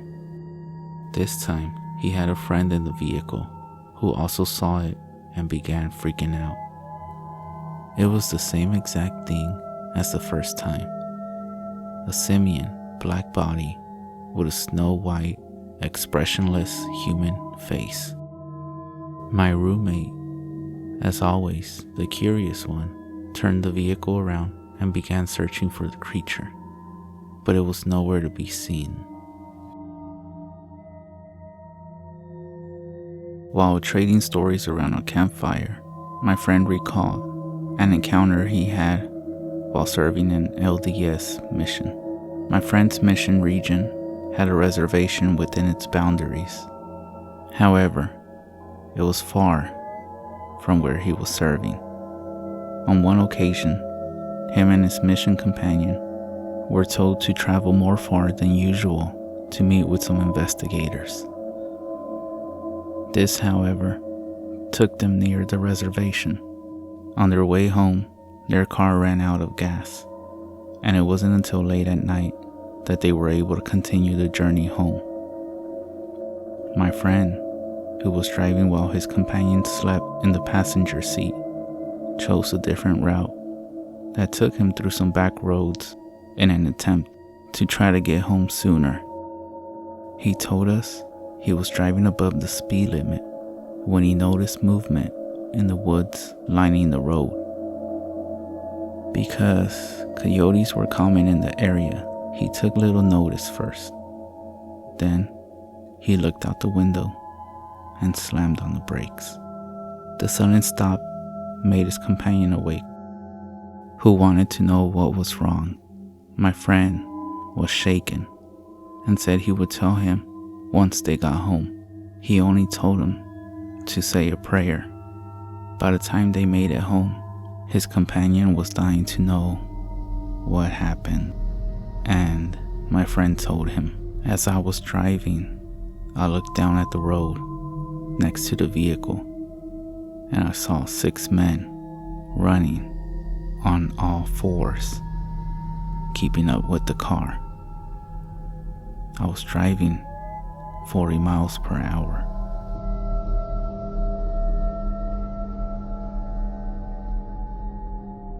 This is my father's story, written from his perspective. When I was about 11 or 12, we lived in a small house made of mud and stone. A lot like our house now. It was 2 of my brothers and I in the house. Everyone else had gone to the Hymas festival and left us to tend the sheep. We were getting ready for bed when we heard the dogs going crazy outside, thinking it was nothing more than coyotes howling in the distance. We screamed at them to be quiet. We began to fall asleep, and the dogs would not be quiet. Somehow, I was able to go to sleep for a few hours. Then, I woke up very late in the night. It was very quiet and still in the house, except for my brother snoring. I then realized I needed to use the bathroom, so I woke up my brother to take me to the outhouse in the back. He teased me about being scared, which I was. We went out with our flashlight to the outhouse. The dogs then began with their crazy barking out in the brush, going from one place to the next. My brother went first, and I waited outside for him. While I was waiting, I tried to follow the dogs with my flashlight. Then, there was a very loud whine from one of the dogs. Everything went quiet again. It was way too quiet for that time of the year. Not even the sheep were making noise. Suddenly, I heard a few of the dogs by the truck. When I looked over, there was this man. He was unbelievably tall, leaning one arm on the cab roof of the truck. He was looking at the dogs for a little bit, and then suddenly kicking one of them, making them scatter in different directions. The thing then looked up at me, and I saw its face. It had a pure white face, like a full moon, 2 burning red eyes, and a slight smile that was pure black. I could not move or make a sound. It began to walk towards me with long strides until it finally towered over me. All I began to see was dark red, like the color of the blood when you cut the throat of a sheep. I kept getting deeper and deeper into its eyes. I could faintly hear my brother coming out of that outhouse. With this, the thing looked up at him. Reality came rushing back to me. I noticed that my brother was too distracted with his buckle to realize what was going on. I also noticed that this thing had long hands, hovering just inches from my head. Its skin was black ash, and he smelled like a bloated, dead animal in summer. I was still unable to move or speak. The Skinwalker began to move towards my brother. Finally, noticing this figure, my brother became paralyzed, as I was. Closer and closer it drew, reaching an arm out towards my brother's head. When something finally snapped in me, I became unbearably angry. I broke from this trance and lunged at the Skinwalker, raising my arms like a wild animal and baring my teeth at it. A growl came out that I never knew I could make. I became more and more angry at the thing that was trying to hurt us. It kept that smile at first, but the angrier I got, the more the smile faded. Finally, with everything I had, I began to make this primal roar at it. It fell backwards and ran away into the night. Looking back at me, its eyes were dim and dull, its smile now long gone. The next morning, the family returned home from the festival. After telling the story to my parents, they quickly hired a medicine man.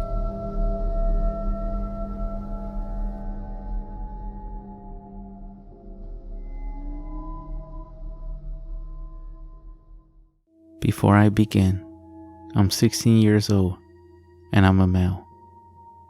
About 3 years ago, I was in Virginia visiting family over summer.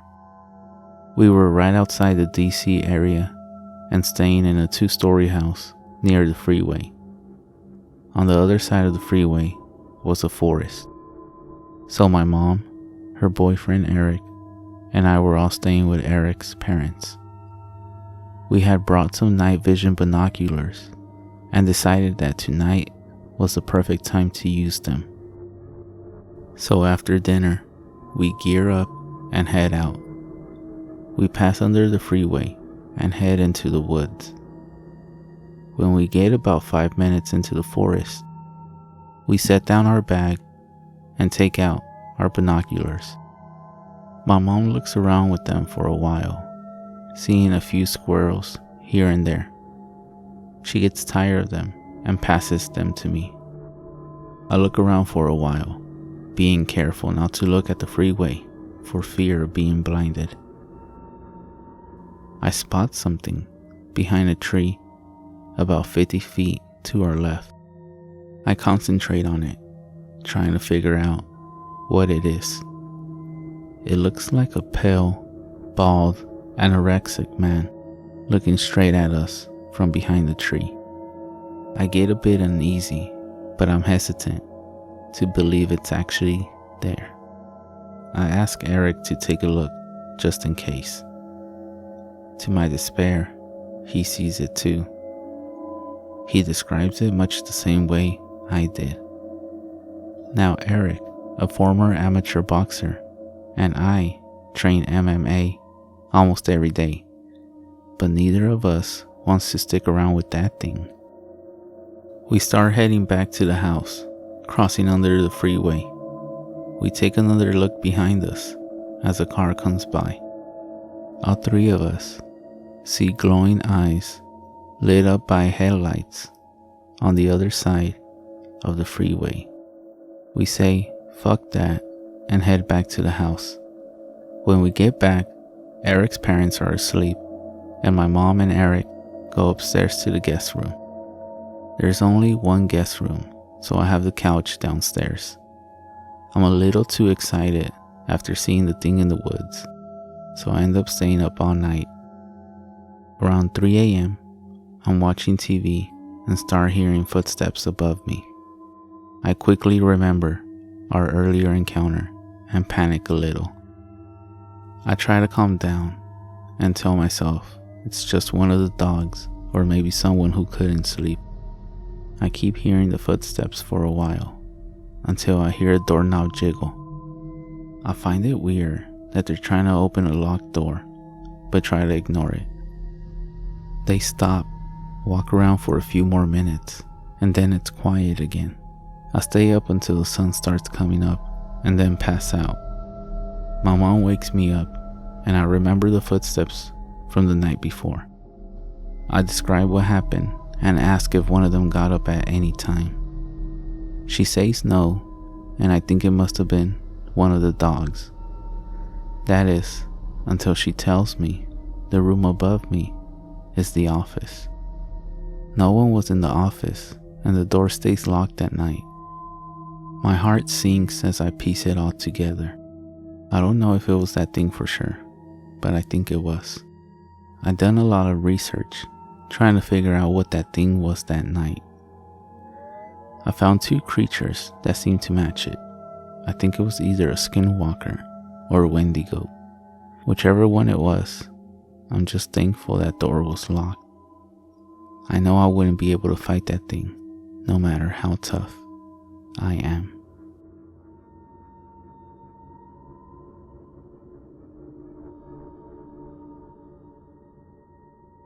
To start the story off, and to give a little insight about me, I'm an 18-year-old female who grew up in Michigan and have lived in the country for as long as I can remember. And just a heads up, this is a long story, so bear with me. Now, back to the story.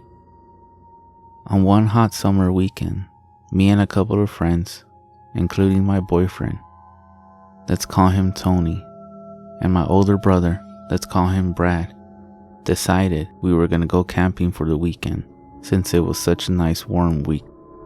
Tony's parents had owned a cabin surrounded by a huge wooded area with a personal lake and no neighbors for at least 4 miles But being stupid teenagers, we didn't really think about that. All we were ready for was to party like any normal teen would. Well, after being there for 2 hours, our fun had started.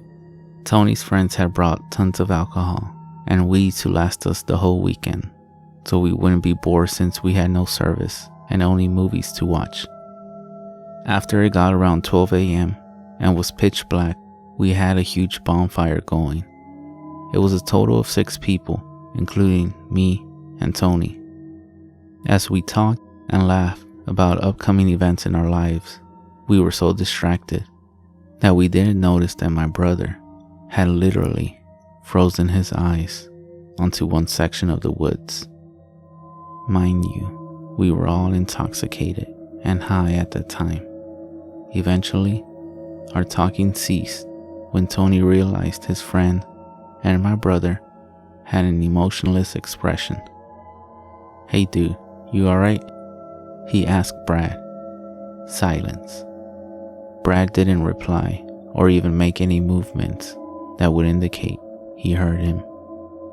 After that, I started to get scared, as well as the other 2 girls there. It took a lot for my brother to act that way.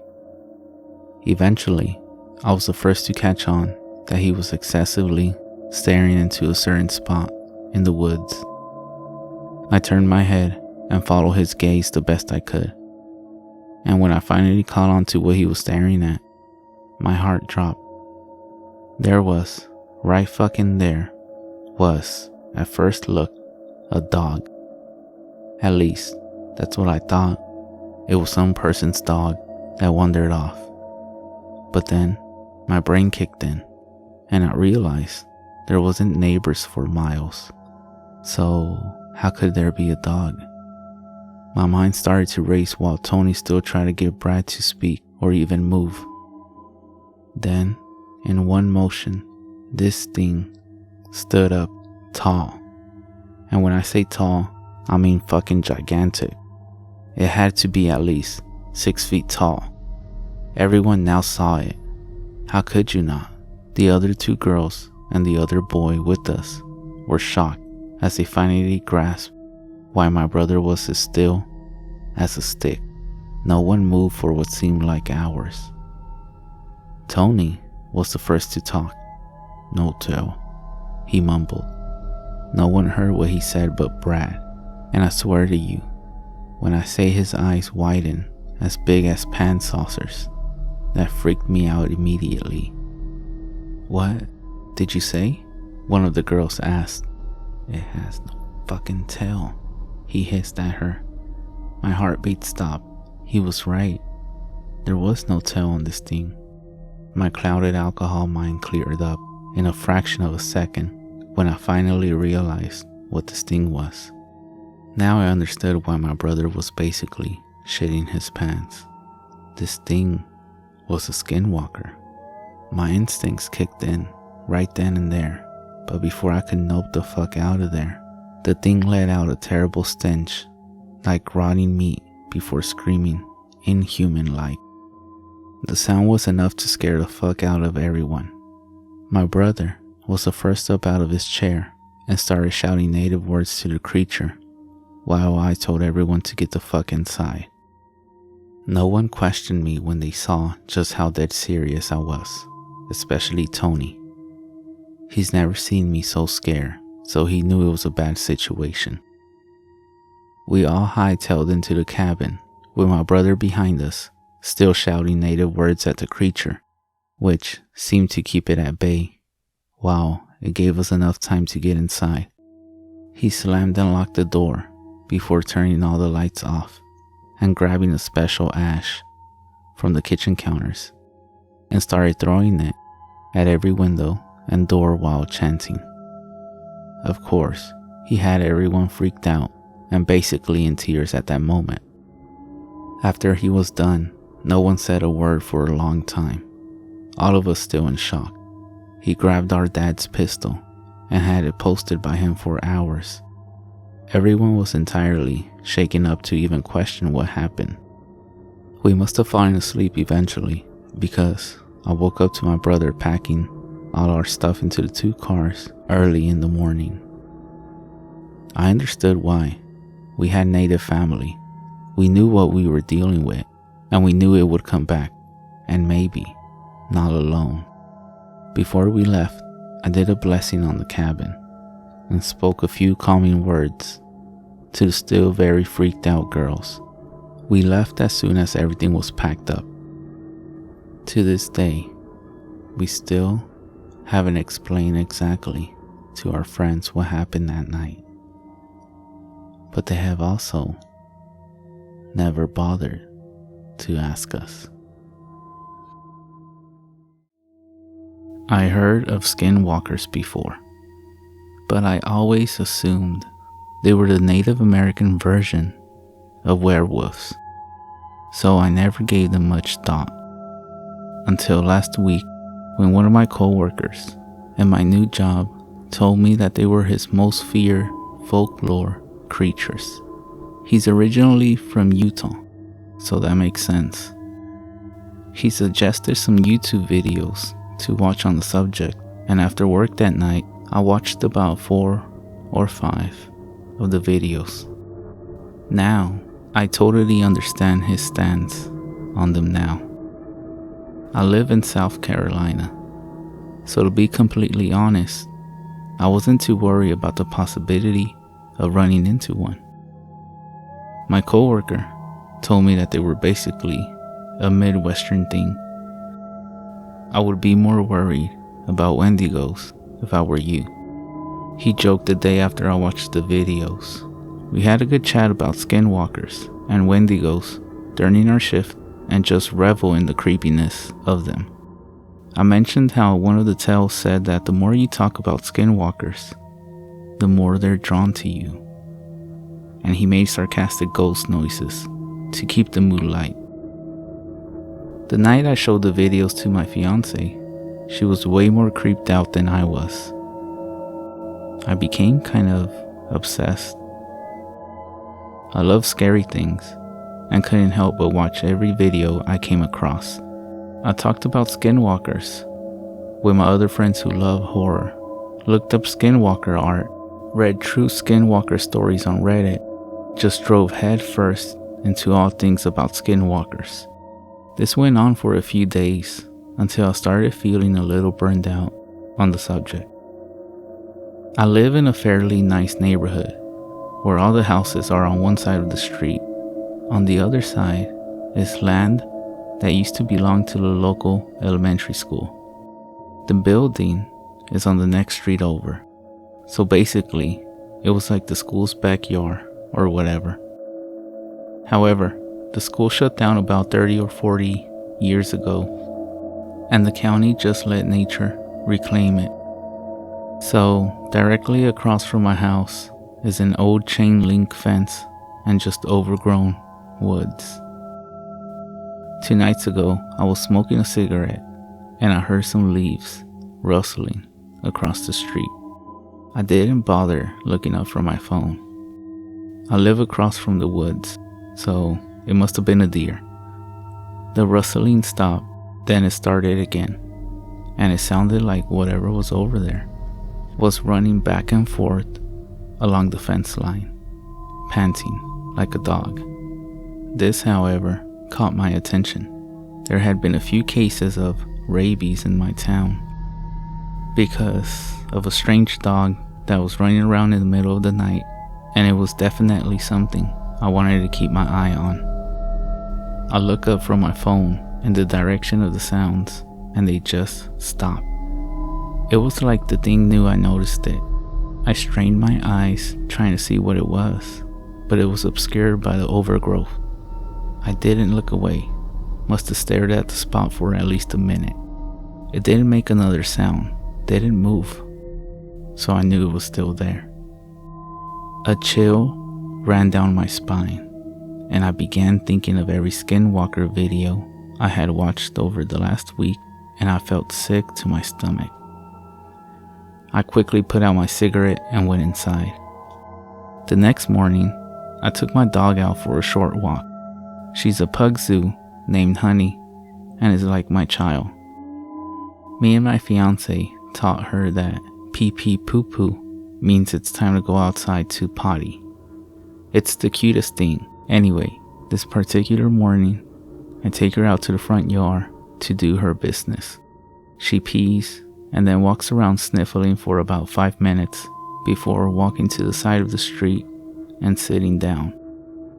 She's never done this before, so I was a little annoyed. I tugged on her leash lightly and tried to bring her back towards the house. "Come on, honey, gotta poo-poo."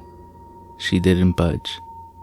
This dog could be stubborn sometimes, but this was something else.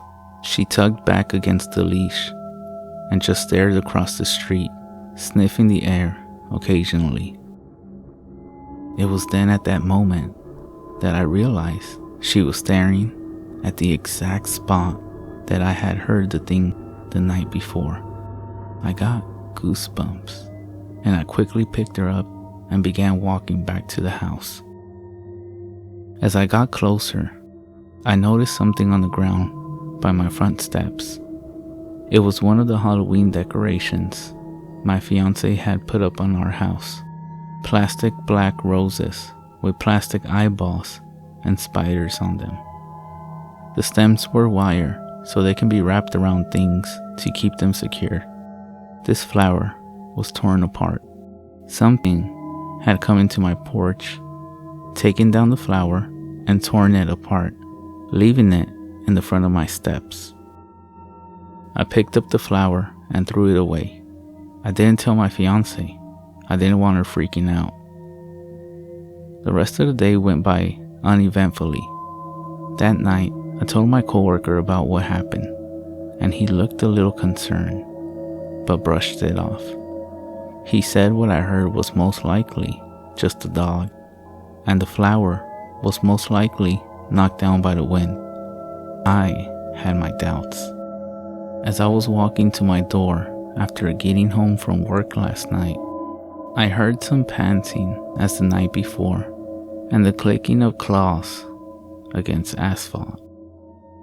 I turned quickly to see a dog that looked like a brown mangy bull terrier hauling ass down my street. The street is about 40 feet away from my front porch, so I couldn't get a great look at it, but I could tell it was only running on 3 legs because one looked mangled. It turned quickly and darted into the tree line across the street through a part of the fence that had been pulled back. The fence wasn't like that earlier in the day, and that's when I noticed that the dog didn't have a tail. I almost threw up. Skinwalker legend says that when they take the form of an animal, they never have tails. I tried to rationalize it to myself. Maybe it just had a stub tail that I missed because it was running. However, I immediately went inside. My fiance was sitting on the couch petting Honey. She could see I was upset and asked me what was wrong. I told her nothing, just almost got clipped by a car before I pulled into the driveway. She got up, hugged me, and cursed the person that almost hit me. She then asked me if I could take Honey out for pee pee poo poo because she had been creeped out by all the spooky videos we've been watching and didn't feel comfortable going outside at night by herself. Honey perked up. She ran to the door and looked between me and the door all excited. I stared down at her for a moment before agreeing to it. I'll just keep her close to the porch, I thought. We walked off the porch and she quickly tried to walk to the street. I tugged on the leash and she tugged back. She eventually moved to the edge of the porch and peed. After she began walking around sniffing, I told her the usual line. "Come on, honey, gotta poo-poo." She huffed at me, sniffed around some more, and eventually started pooping. I was on the edge the entire time we were outside, but being around her helped me calm down just a little. Then I heard it from across the street. "Come on, honey." My voice, in the exact same tone and inflection as I had just said it. It sounded staticky, like an old radio broadcast, but it was definitely my voice. Honey then stopped what she was doing and stood alert. She looked over to me and cocked her head. "Come on, honey, gotta poo-poo." Again, my voice called from across the street. Honey began whining, looking from me to the woods across the street. I picked her up and I began backing up to the steps, not taking my eyes off the part of the fence that had been pulled back. "Honey, come." The voice sounded firm now, like it was getting aggravated. Honey squirmed in my arms, whining. I didn't know if she was trying to get out to go to the voice or to run inside, but I wasn't taking any chances. I turned and bolted up the steps and to the door. As I walked inside, I turned one last time to look across the street. There, standing in the part of the fence that was pulled back, was the dog. Its eyes were glowing a dull orange, and it had its teeth bared. The face was all wrong, like someone had taken a distortion tool and just dragged around random features. Once again, I didn't tell my fiance. Stupid horror movie cliche shit, I know, but I really didn't want her losing her shit. I just told her there's a strange dog running around the neighborhood, so to not take Honey out at night. Later that night, after we had gone to bed, I woke up to the sound of footsteps pacing back and forth outside my window. Against my better judgment, I rolled over to try and see it, and then the pacing stops. "Come on, honey." My voice called out, cutting through the quiet of the night. I prayed my fiance didn't hear it. It called out 2 more times before I heard it walking away. I didn't sleep a wink the rest of the night. Today, when I get to work, I'm going to ask my coworker what I can do to get rid of this thing. I'm scared. I don't think there's a way. But if anyone knows anything, please let me know. Come on, honey. I was on an assignment for the army, making my way up from San Antonio, Texas, to Tacoma, Washington. It was a long drive, and they gave me 6 days to report to my new unit.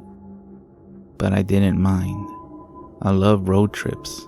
There is nothing like the freedom of exploring the world by yourself. The first day of my journey, I planned to get as much driving in as possible so I could spend a few days in Utah. A sort of mini vacation, you could say. This was January, and the days were short, so maximizing the amount of daylight I had was crucial. I got up extra early that morning, carried the last of my bags out to my Corolla, signed out of my old unit, and hit the road at roughly 5 a.m. It was an amazing day. I saw the landscape transform around me as I went further west than I had ever been in my life. From the San Antonio metropolitan area to the savannas of the Edwards Plateau to the pancake flat farmland of the Great Plains region, America's headbasket. Finally, the farms opened up into prairie, and I saw the "Welcome to New Mexico, the land of enchantment" sign. Now I really was in the middle of nowhere. Continuing on US Route 380, I eventually found myself in Roswell. I could have gotten a few more hours of driving in and made it to Albuquerque, but I figured since I was in no rush, I might as well see what Roswell had to offer. Who knows if I would get a chance to visit again. As a fan of the strange, dark, and mysterious. As Mr. Baldwin would say, I took a self-guided tour of the shops and attractions. The next day, I continued to Albuquerque, then westward on Interstate 40. By the time I reached Gallup and started northbound on US Route 491, I still had 2 hours of driving left before crossing the border into Colorado, and another 45 minutes before I would get to Cortez, my planned stop for the night. However, my daylight was already running out, as sunset was at 6 p.m. I got Starbucks and refreshed myself for the final stretch. It was supposed to be easy, just a straight shot, but looking back on it now, I figured that had I decided to stop in Albuquerque instead of Roswell the night previous, I would have already been in Colorado by now, and possibly be making my way into Utah. I would have saved myself from what was waiting for me on that desolated highway. Route 491 stretched far into the Navajo Nation. On either side of me were endless expanses of prairie bookended by dark indigo mountains on the horizon. To my left, the sky glowed a faint orange-purple, the light slowly dying down like embers in a fire until finally plunging the land into darkness. Every now and then, I would see the forlorn headlights of another car passing by, which gave me a bit of relief that I wasn't alone. I also had my road trip playlist on to keep me company, and call me ironic, but Hotel California was playing. After passing the small, lonely town of Newcomb, the next piece of civilization would be Shiprock. However, between the two was a 36-mile stretch of absolute nothingness, an abyss I had to cross, and I was not ready for what I was about to witness. After several miles, and having not seen another car on the road, I saw something strange emerge from the horizon, barely lit by the moonlight. I thought it was a road sign at first. Then, as I came closer, I realized it was a person walking on the shoulder of the road, heading in my direction. I squinted, trying my hardest to focus on the figure. In the darkness, I could tell they were wearing a poncho of some sort, with long, black hair flowing down past their chest. Who could be walking out here, all alone, at night, I thought. Whoever it was, they had no lights, no reflectors, no strobes of any kind to signal to passing vehicles that they were there. And they walked on the pavement, dangerously close to oncoming traffic. I pulled to the left a bit, giving them a wide berth. Suddenly, my stereo cut out, as if I had turned it off. The screen went completely dark, and my phone disconnected from Bluetooth. While this was unusual, it did happen from time to time, so I thought nothing of it.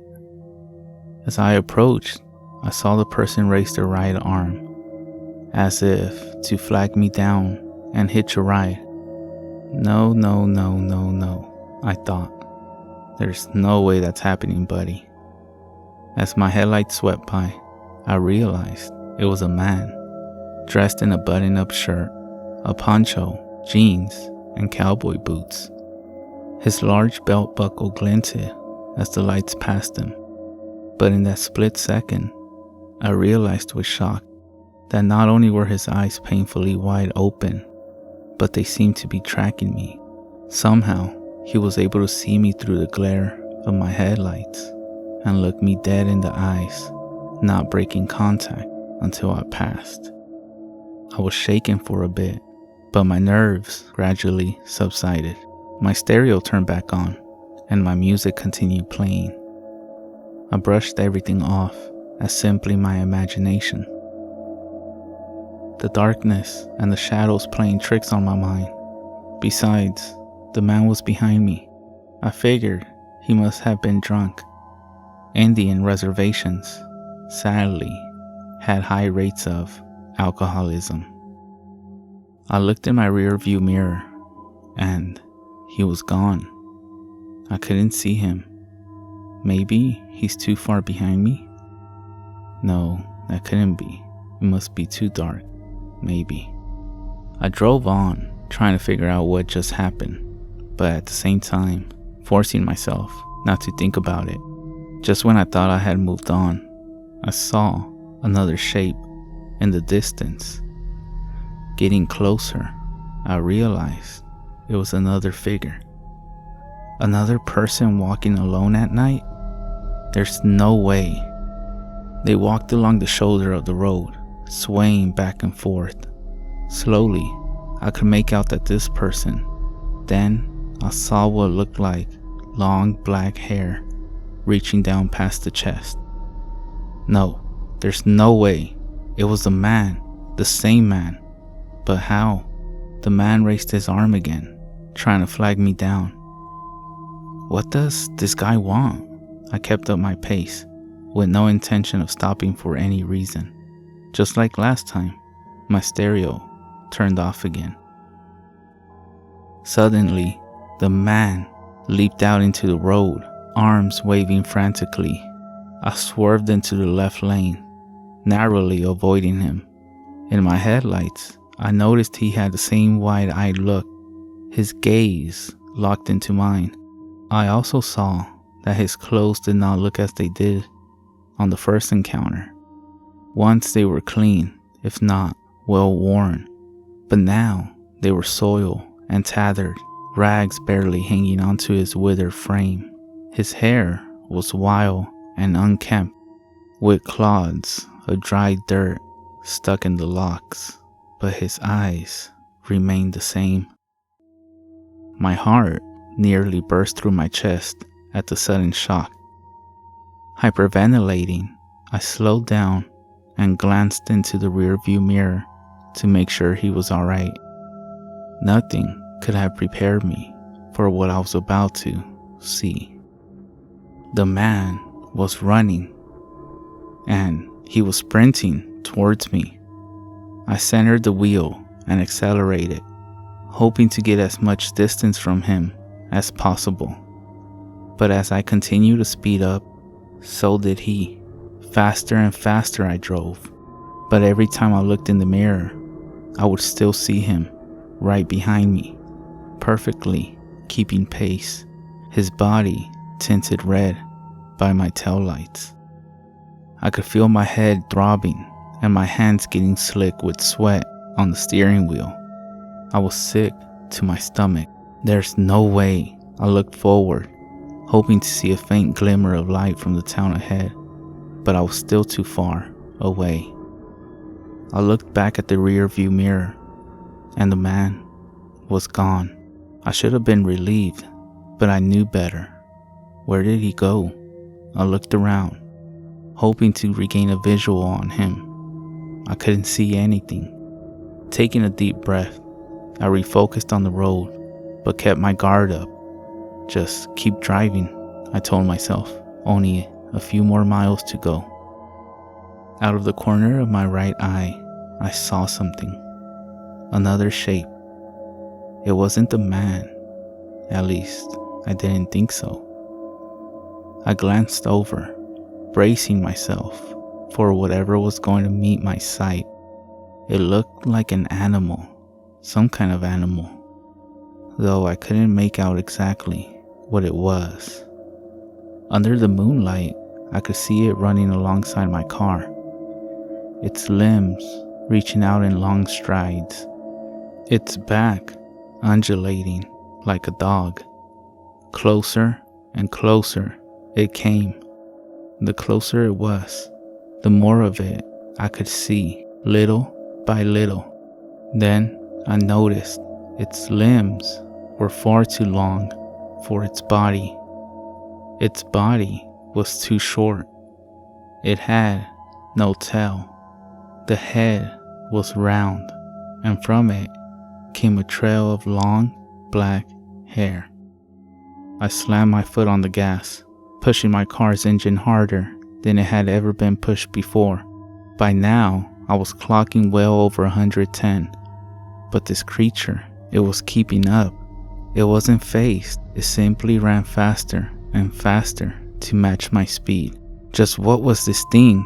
How could anyone or anything run this fast? This entity seemed to have endless stamina. Just how long could it keep this up? Just how much faster could it go? Soon, I knew my car would hit its top speed. And then what? How long could it maintain that before breaking down? It wouldn't be long until my engine overheats. But regardless, I would eventually run out of gas. And when I do, what would happen if that thing got me?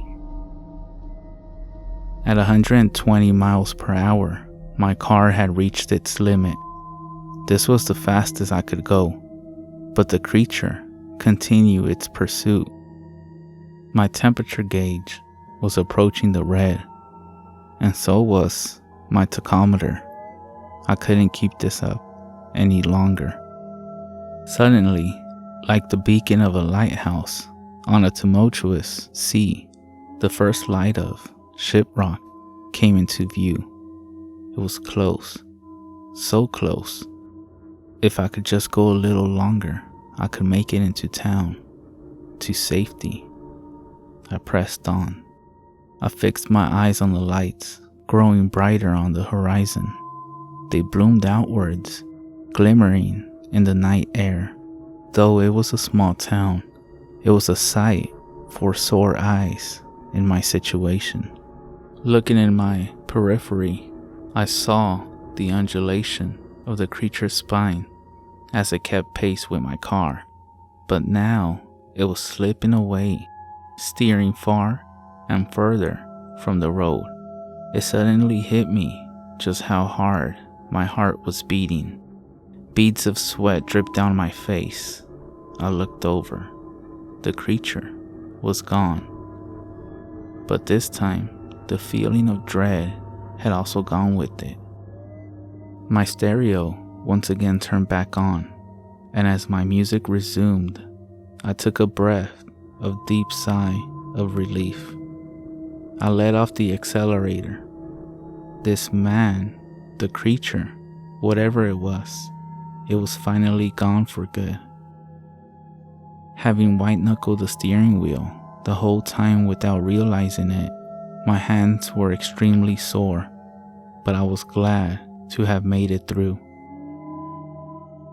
A week later, I told another soldier in my unit about what I experienced. Being originally from Albuquerque, she was familiar with the Native American legends of the Southwest. The conversation steered towards a certain creature that she would not dare speak the name of. She also told me that the highway I took was well known for all sorts of paranormal phenomena.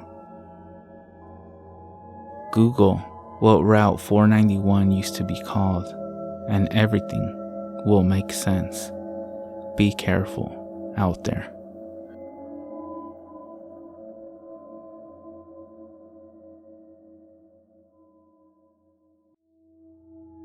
I'll never forget that night. I am a park ranger, and that is all you will learn about me, aside from this story.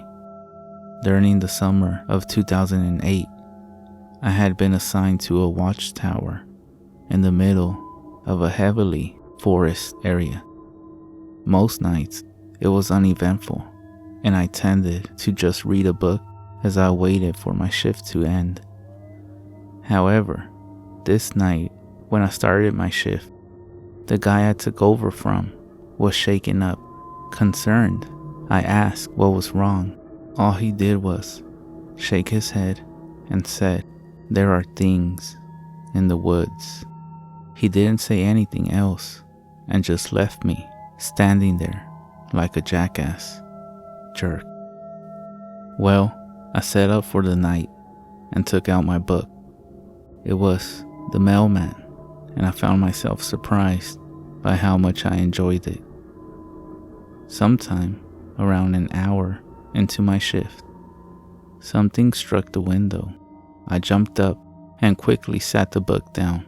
Before checking it out, I had expected it was either a big bug or some poor bird. It was a bird, alright, but not what I had been expecting at all. This bird was dead long before it had collided with the window, both wings torn right off and stripped of all feathers. It was bound together with straps made from long grass blades. This was the clear evidence that this was man-made. I quickly took out my flashlight and began scanning the area beneath me. I couldn't see much through the woods. However, as I did a quick double take, I swear I saw a dark shape dart away from the light. I feel this needs some elaborating. I could barely make out anything, but when I brought my light over this thing, I only got a brief glimpse. I literally couldn't describe it for the life of me. This thing was fast. Too fast. Alright, listen up, you punks. If you're out there, show yourself right now. I used my most commanding voice possible. Nothing. As I drew my pistol, I heard the radio crackle. Naturally, I went to check and picked up the receiver. As I held it up to my ear, I could only hear static, so I at first assumed it was a glitch. But right as I decided to set it down, something stopped me. Call it intuition, something just wasn't right. And then I realized what it was. I could hear something over the radio. It was faint, so I really had to strain to hear it. Slowly, I could make out what sounded like faint, low humming. There was a pattern to it, a steady beat that started low, building up, then carefully dropped back down in an instant. I don't know how long I was listening to that humming sound, but eventually I turned off the radio, ready to radio it in. Then I realized I could still hear the humming. Without a second thought, I drew my pistol and turned around on my heel before steadily walking back outside. That humming sound sounded like it was all around me, following that same pattern. I still had it strained to make it out, but there was no question it was there. I swiveled around, pistol aimed at empty air. Every part of me was screaming to call for backup, but I wasn't sure what I needed backup for. I needed some proof of what I was dealing with, so I waited, on guard and ready, and then it stopped. As I became accustomed to the silence, I couldn't hear anything, not even a bug chirping. Cautiously turning my flashlight back on, I pointed it down at the base of the tower. Nothing whatsoever. Then I heard a creak. I immediately spun around, processing this information. At first, I dismissed it as the wood, but then there was another creak, and another. Something was up here with me. It took me a few moments to realize that it was just around the corner. In that moment, fight or flight kicked in full gear, and I chose fight.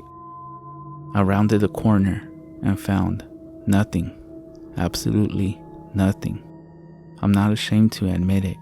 I was nervous, but I still had a job to do, and with no other option, I decided to call for backup, which I should have done that a long time ago. I realized that when I saw the receiver had been cut right off, I stared, dumbfounded by a few moments before grabbing my walkie-talkie instead. But when I turned it on, all I got was a harsh whine right in my ear, which caused me to drop it as I recovered. Once I had, I immediately tried to find it, but it was gone. My situation was desperate. I was now completely cut off with some thing or other that seemed to defy all sense. If I was going to make it out of this, I had to stay put and wait for someone to come check on me. I still had my pistol drawn, waiting and waiting. I then quickly shined my flashlight outside one last time, and this time, I finally saw them, standing among the trees, staring up at me. They had been avoiding me all this time, so to see so many of them, you might be wondering what they were. And I'd rather not tell you for my sake. I was at my limit then and screamed, turning off my flashlight and pointing my gun right at the door. There, I stayed for the rest of my shift, unwilling to move from that spot. I consider it a miracle I lasted for the rest of my shift.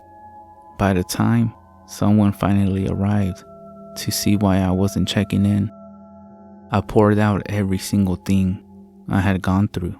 At first, the other ranger looked at me like I was crazy, but when he asked if I had any proof, something landed on the roof of his vehicle.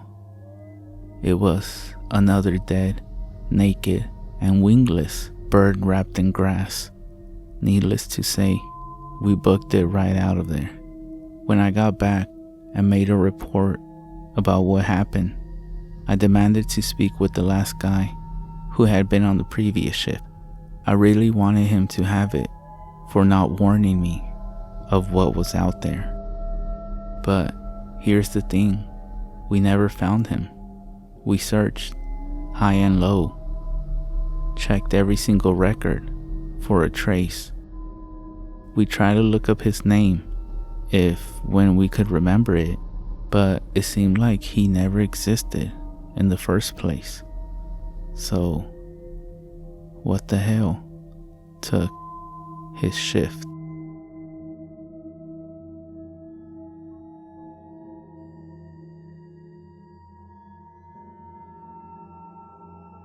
I live right next to a Navajo reservation and have made friends with many of the people there my age. We like to hang out, play video games, and just be normal teens. I walk over a lot since my best friend lives a little less than a mile away from me. This isn't a long trek, and it only takes about 25 to 30 minutes. I have made this trip dozens of times and have grown very comfortable with it. I know the people along the way, so I'm not scared or on edge. There is a patch of forest, however, about midway there. It's a little unnerving sometimes. There's always that feeling of being watched. This was a regular occurrence for me, so I try to just ignore it and shake it off as my mind playing tricks on me. This day, I spent more time at my friend's house than I meant to, and when I left, it was already getting dark. I reached the stretch of forest right as the sun disappeared from the sky. I shivered a little as I readied myself to begin the journey through. I was 10 steps in when I heard a branch snap. You know the sound, the one that screams, there is definitely someone or something there with you. I froze, not sure what I should do next. Should I run? Should I turn around and book it back to my friend's house? I didn't know the best option in this situation, so I whispered, "Hello?" Hearing my voice crack as the words fell from my lips, I don't know why I even opened my mouth, but it was out there, so I listened for any reply. My heart sank when the answer came back in the sound of my voice. "Hello?" My heart pounded against my chest. I felt like I was gonna faint. "Hello?" My voice came again, but not from my mouth. I wanted to run, but my feet felt cemented to the ground. I couldn't scream. I couldn't reply. "Hello? Hello? Hello? Hello? Hello?" As my voice echoed over and over from a short distance away. I couldn't pinpoint exactly where it was coming from. It sounded like it was everywhere around me. "Hello? Hello? Hello? Hello? Hello? Hello? Hello?" It repeated. "Stop it!" I finally managed to tear from my lips. Everything went silent. For a long minute, nothing happened. The air grew stale, and I realized for the first time that there was no typical forest sound. There were no bugs, no frogs, or crickets. Nothing. I stood there, terrified, waiting to see what would happen next. "Stop it!" it mimicked back. I had enough and was willing my heavy legs to move. Before I could take a step, I heard some rustling in the bushes 20 feet to my left. I watched as a deer head with huge antlers protruded through the bush as it came further out and stood up on twos. I took off. I flew out of the woods and all the way home in record time. I said nothing to my mom when I got there. I just went up to my room, laid down, and thought about what happened. My mom came in at some point and asked me if everything was alright. I replied yes, I was just tired. I don't know why I didn't tell her. I guess I was afraid of how she would react. I called my friend and told him everything.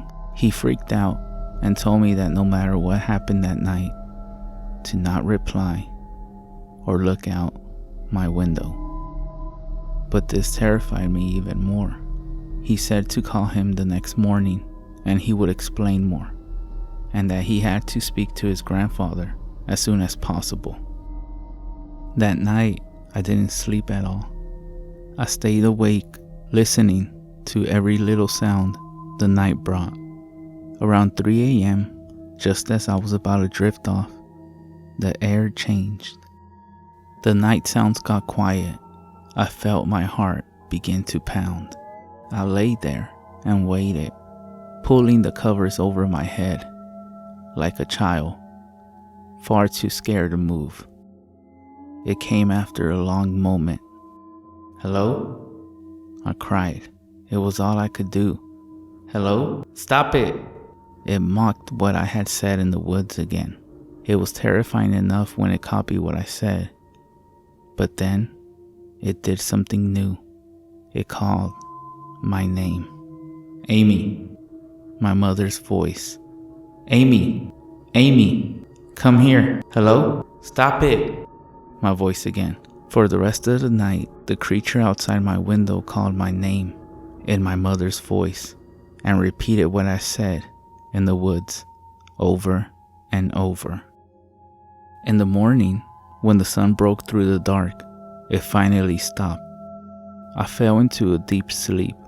I woke up around 12 to my friend calling to tell me he had spoken to his grandfather and could explain what happened to me.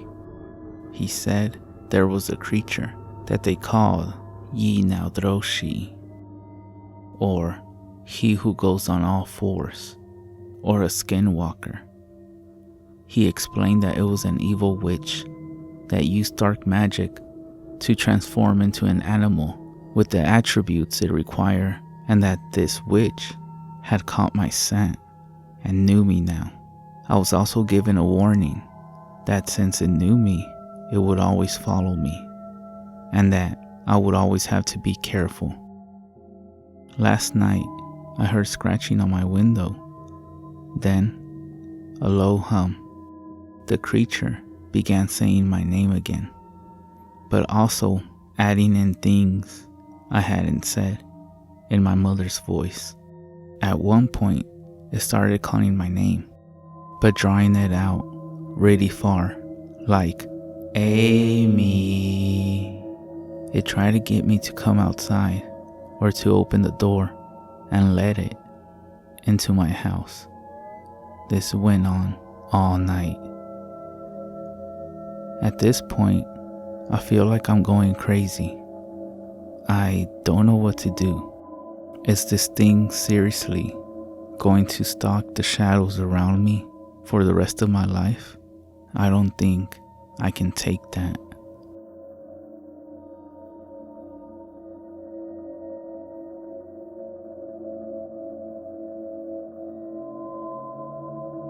Many of you who love paranormal stuff may have already heard of the word nagual here in Mexico, and I would guess that also on some other countries in Latin America, we call that way people who can shapeshift into animals.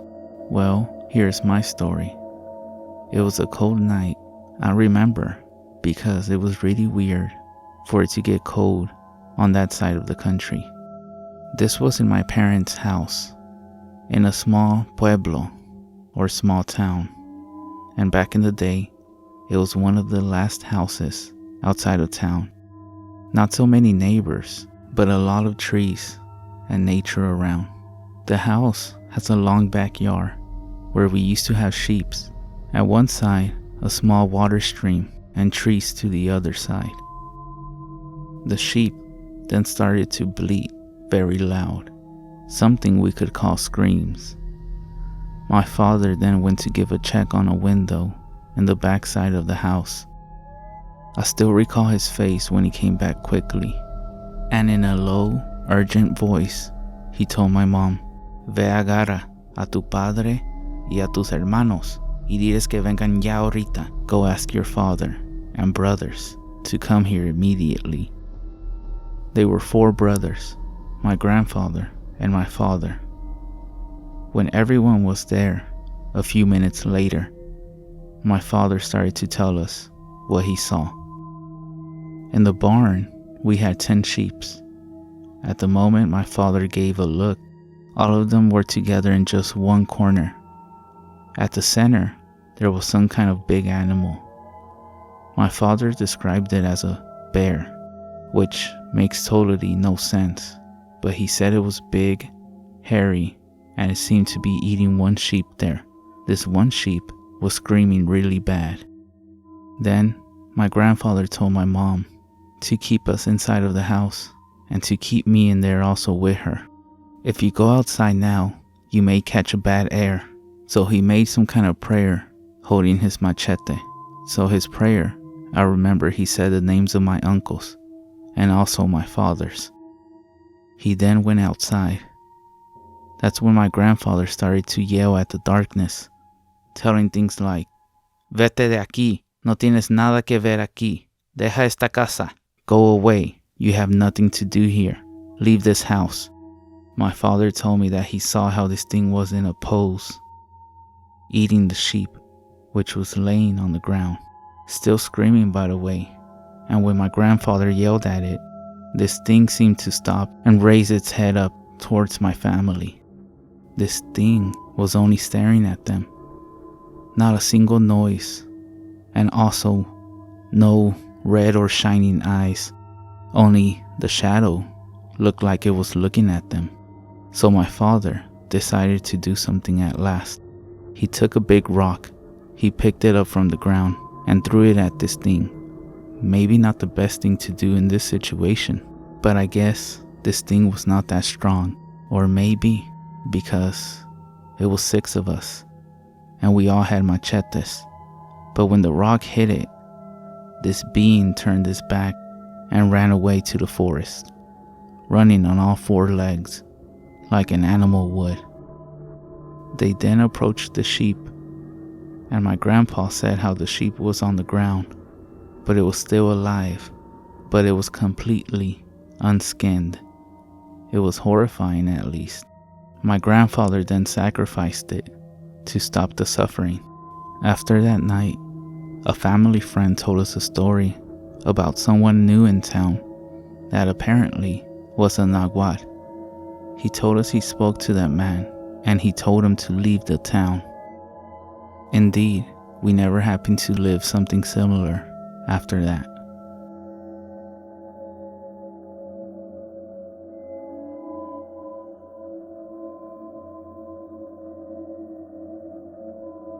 I saw some videos about skinwalkers on TikTok, so I started watching videos about them on YouTube, and there was a whole podcast where this guy just read stories about them from Reddit and other stories that people submitted.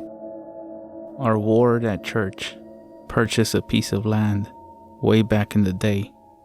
It's seriously just wooded area with a little bit of swamp. We would always go there for campouts and scouts, and at night, when it was pitch black, we would all play manhunt. Well, one time, we all got down to one person whose name was David. Growing up, he was super fast, and he would hide really good so nobody could ever find him. He would always end up being the last person. Well, one time, it was down to David, and we had split up and gone way deep in the forest towards the swamp because it seems like it was impossible to find him. We thought he might have gone a little bit further than we normally go.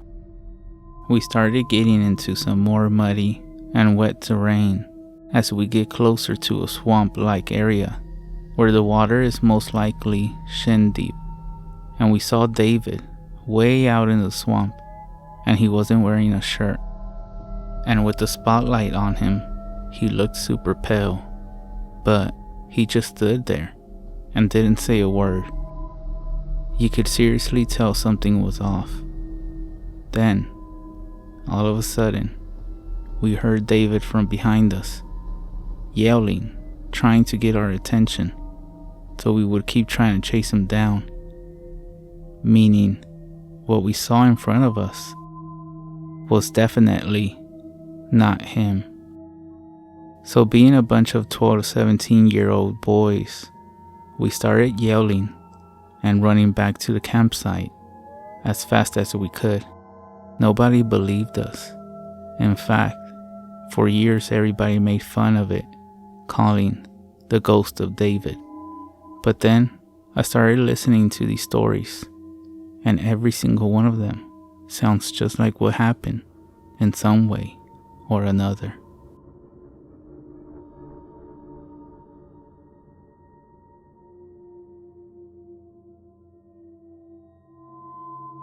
I am Navajo. We had an incident with an unwelcome visitor in our home. Here's what happened. My cousin is sleeping over. He's the same age as me. We're both 13 at this time. We're in my room, talking and hanging out. It is around maybe 11 p.m. It is a pleasant summer evening, so my window is wide open. It's also pretty dark outside, and my dad is in the living room watching TV. But as always, he's dozed off on the couch. My mom has already gone to bed. My cousin and I are keeping it down, but we're not ready yet to call it a night. All of a sudden, we hear the screen door to the front of the house open and slam shut. We think it's my dad. My mom, she tells us the next day she hears footsteps on the carpet. Whoever it is, she says, goes through her room and towards the bathroom, so she naturally assumes it's my dad. Then she realizes that she's unable to move, as if she's paralyzed. Still, in my room, my cousin and I again hear the screen door open and slam, only this time more loud. It wakes up my dad, and he comes to my bedroom to check on us. Finding us both there, he wants to know which one of my friends just slipped out of the house. It takes a few minutes, but we convince him we were by ourselves and that we thought it was him going in and out. I can see by the look on his face, he's not really buying it, but he has to admit we don't seem to be lying. He then leaves, and as he's closing the door to my room, he tells us to stay out of trouble and go to sleep. All we could do is shrug. The next morning, my mom tells us about what she heard and how she could not move. She also tells us that the second time the door slams, she then hears what sounds like a horse galloping by her bedroom window. She then has all of us pray, and now, every year, we hike up the mountain to a high point and we pray for protection from evil.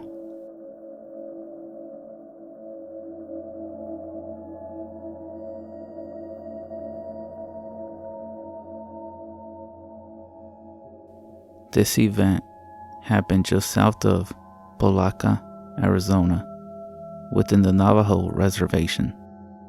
A pair of skinwalkers, they say an old couple that lived deep back in the reservation, were seen lurking around this small cattle ranch. 2 heifers had disappeared recently, one of which was discovered down by the creek and mutilated. The man who owned the ranch, his 2 sons, and his brother armed themselves and went out to try to run them off. One of the sons, not yet 18 years of age, was searching out beyond the barn when a dark shape, materializing from the darkness itself, loomed up in front of him, almost nose to nose. As the boy attempted to raise his rifle, the figure raised its hands up to its face as if it was going to yell something. The boy, trying not to look at it in the eyes, then felt something rush into his face like dust or sand. Even though he tried not to, he ended up taking a breath and some of it was inhaled in. Immediately, things went dark and he started experiencing hallucinations. The others found him only minutes later, on his knees, holding the sides of his head, and his eyes rolled back. He fell to the ground and went into some sort of trance. His body limp, and he became unresponsive. They carried him back to the house, and they summoned the local medicine man, who came and said some prayers over him, but he told the others there was nothing to be done but to wait for the dust, traces of which were still on his face and his shirt, to wear off. He promised he would come back the next day when the sun was up and bless the Hogan. Later, after he had regained consciousness, the boy swore to the others that he was the victim of a dog-faced creature. He described it as not quite as tall as he is, thin and scraggly, with patches of mangy and dark hair, a canine snout only shorter than a dog's, and with the smell of rotten eggs or worse. He said he doesn't recall anything more before passing out, other than not being able to breathe and having no control over his own body.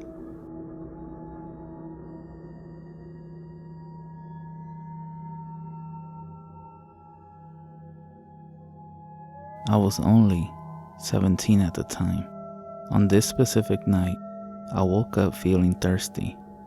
I'm just lying there, staring into the dark, and deciding if it's worth the effort to get up and get something to drink. I'm sure we all been in that situation plenty of times before. So tonight, when you're in bed and you're questioning if you should get up and get some water, remember this story. So all I can hear is the clock ticking down the hallway and the muted silence. It's just way too quiet. I check the time on my cell phone. It's a few minutes short of 2:30 a.m. I then decide to sit up and get out the bed. I then make my way towards the door of my bedroom. It's really dark. I go down the hallway towards the kitchen. As I get out to the living room, I chance to look to my right and in the direction of the front door to the house. The only light is coming from a street light that is down at the end of the property and not all that far away. There, at the inside of the door, inside the house, I see this figure standing there. Its face at first appears human, then serpent-like, and then back to human, as if it can't decide how it wants to present itself to me. For some reason, I'm just standing there taking this all in. I'm not afraid, but I don't feel like I have any control over my senses either. And I'm not sure if I could move or have said anything, even if I wanted to, which at the time, I can't say I did. As the two of us are standing face to face, he assumes his human features. His face is fully painted, a thick stripe of black across his eyes, and the rest white. He has a feather woven into the hair at the top of his head. He looks young, not much older than me. He is bare-chested, not real muscular, but definitely cut. His torso is painted red. His lower half is covered in what looks to be khaki-colored pants, well worn and faded, cut off and frayed just below the knees. He is barefooted, but his wrists and ankles are wrapped with animal skin of some sort. It is hairy and light, colored like that of a coyote. He doesn't say anything to me, not aloud anyway, but I do hear his words in my head, although for the life of me, I can't remember any of it. It's as if he at the same time, with this cold stare of his, is pinching away layers of my memory. I do remember wondering why he is in my house, and having the idea that he was expecting to find someone else. Just then, without even thinking about it, my cell phone in my hand, I begin dialing 911. With the phone ringing, I look back to the painted stranger. He gives me a thin smile and vanishes through the door, which by the way is closed and locked. To the other side, I hear what sounds like a horse galloping away. I move over to the door and pull it open. I see this figure taking long strides across my yard, away from the light and out into the street. There's a car parked on the other side. He goes around to the passenger side, ducks down and into the car, and it drives off. It all happens in a matter of seconds. I then realize there's a police operator talking back to me from the phone. I tell her there was someone in my house, but I leave out the part about his changing appearance and leaving through a closed door. The operator, or whoever she was, tells me not to worry about it. She says that I'm not the first caller of this kind on this night. She tells me to say a prayer, telling me that she too is Navajo and to go back to bed and that I won't be bothered by it anymore.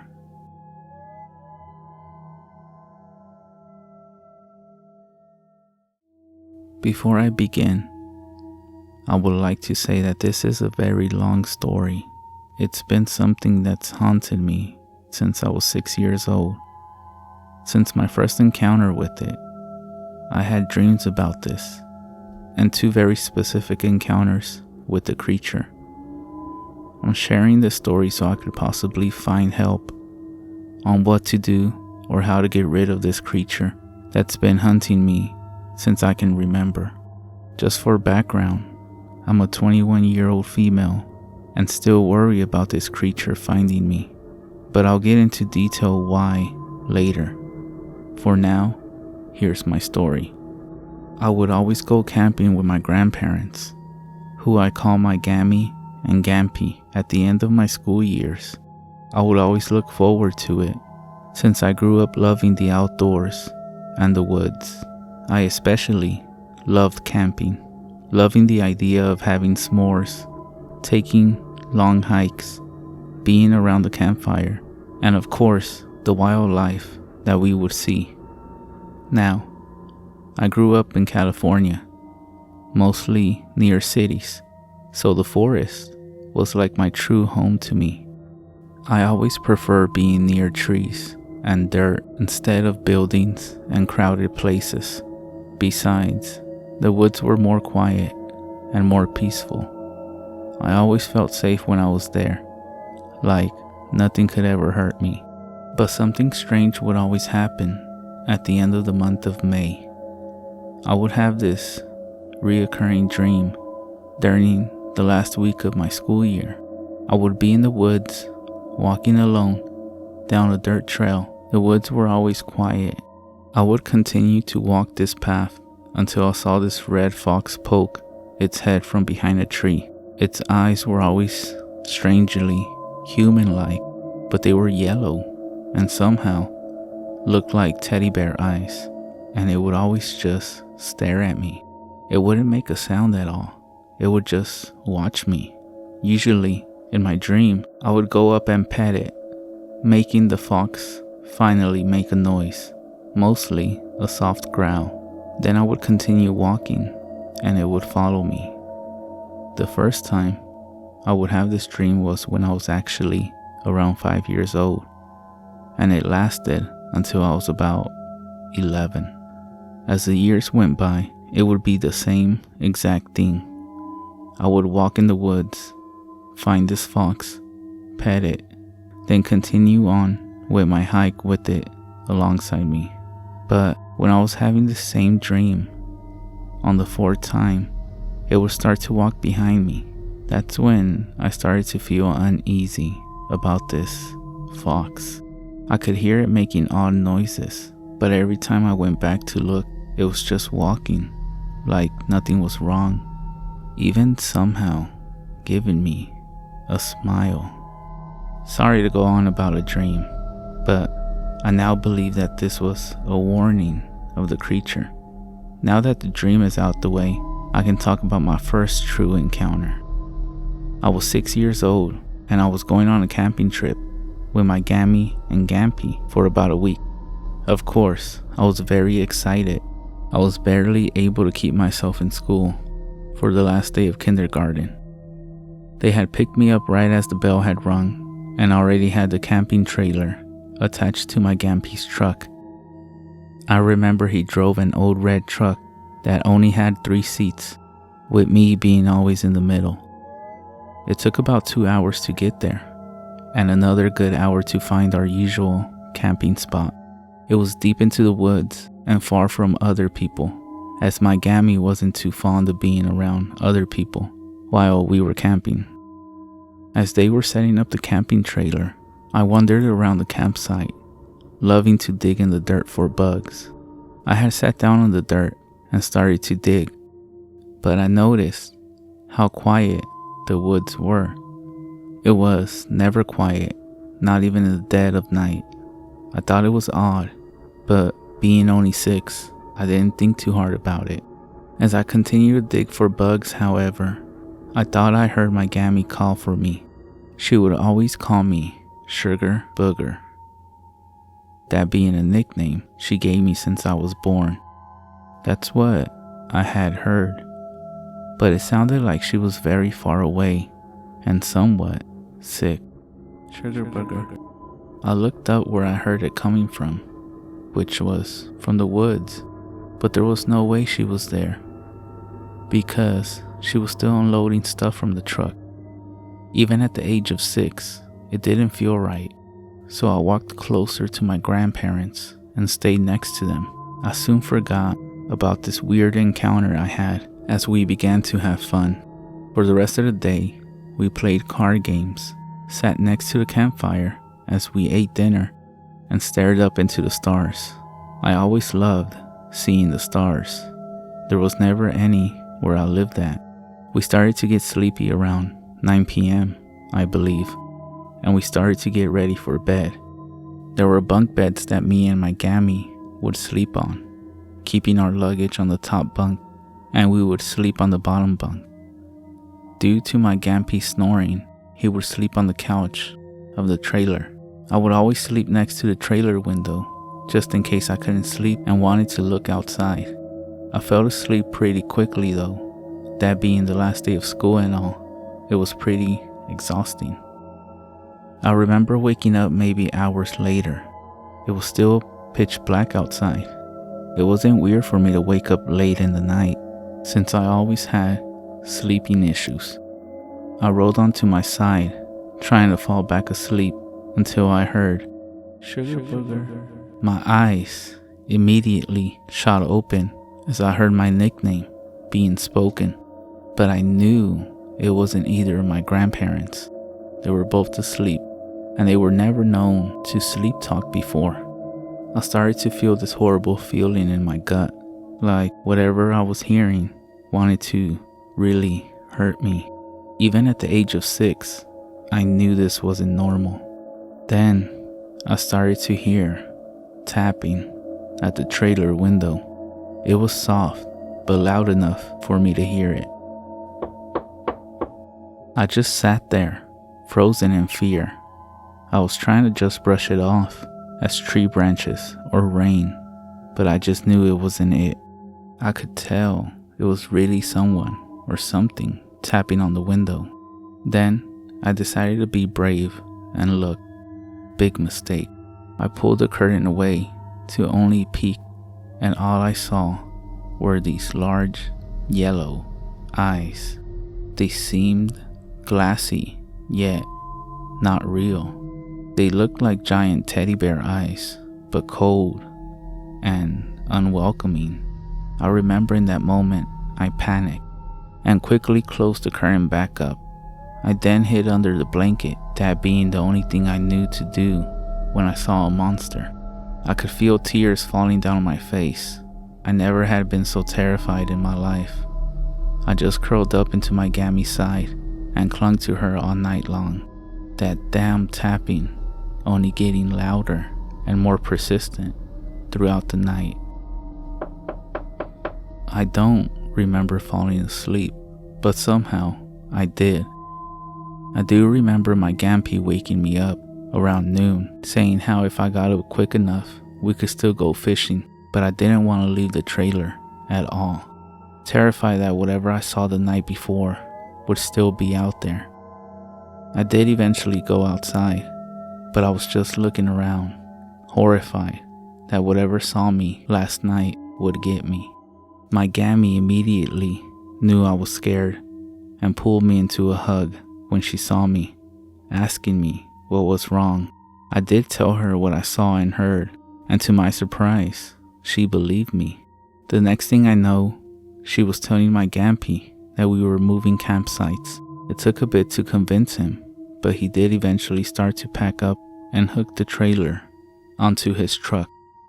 I was put into the truck so I could fall asleep, but I just couldn't. I kept feeling that I was being watched, thinking that every little noise was that thing I saw, that if I closed my eyes even for a second, it would get me. My Gammy wasn't too far from me when I heard it again, but this time it was my actual name, Aaliyah. In that moment, I had never seen my Gammy move so fast. She looked up into the bushes where we heard it, then to me. She then got in the truck with me and pulled me into a tight, protective hug. I began to cry all over again, telling her how I wanted to just go back home. That's when my Gampy got into the truck as well, and since I was crying so hard to the point I was coughing, he agreed we could go home. We started to head out the campsite, still hurt that this trip had been ruined by something, but I still didn't know what.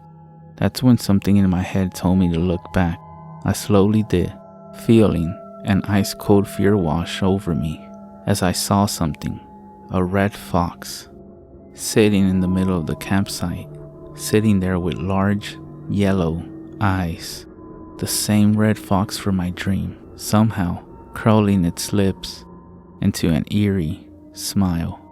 After that encounter, we never did go back to that campsite. We did continue to camp, but in more populated areas. I never told my grandma what I saw, but she had told me to trust my gut. She knew that I was sensitive to certain entities, and that would help me if I trusted it. Now, this would be the end of the story, but I'm afraid it isn't. There was one more encounter I had with the creature, and it was much more terrifying than the first time. The second encounter I had was when I was 17, many years later.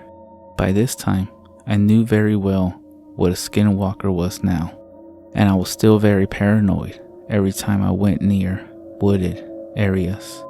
I still worried about seeing that fox, but I never really thought about it too much. Me and my 2 younger siblings were staying at a relative's house for Christmas, them living way up into a mountain area. I think they were my great aunt and uncle, but I'm not sure. Where they lived, there was no service at all, so unless we hooked up into their Wi-Fi, we had no phone. I didn't mind the house. I was still loving the woods, no matter what happened. Even though at night, I hated how they didn't close the window curtains, making it easy for anything outside to see inside. But I did feel safe while inside the house, knowing that they wouldn't let anything hurt us. Lucky for all of us, it didn't snow where they lived, so we could go outside and run around.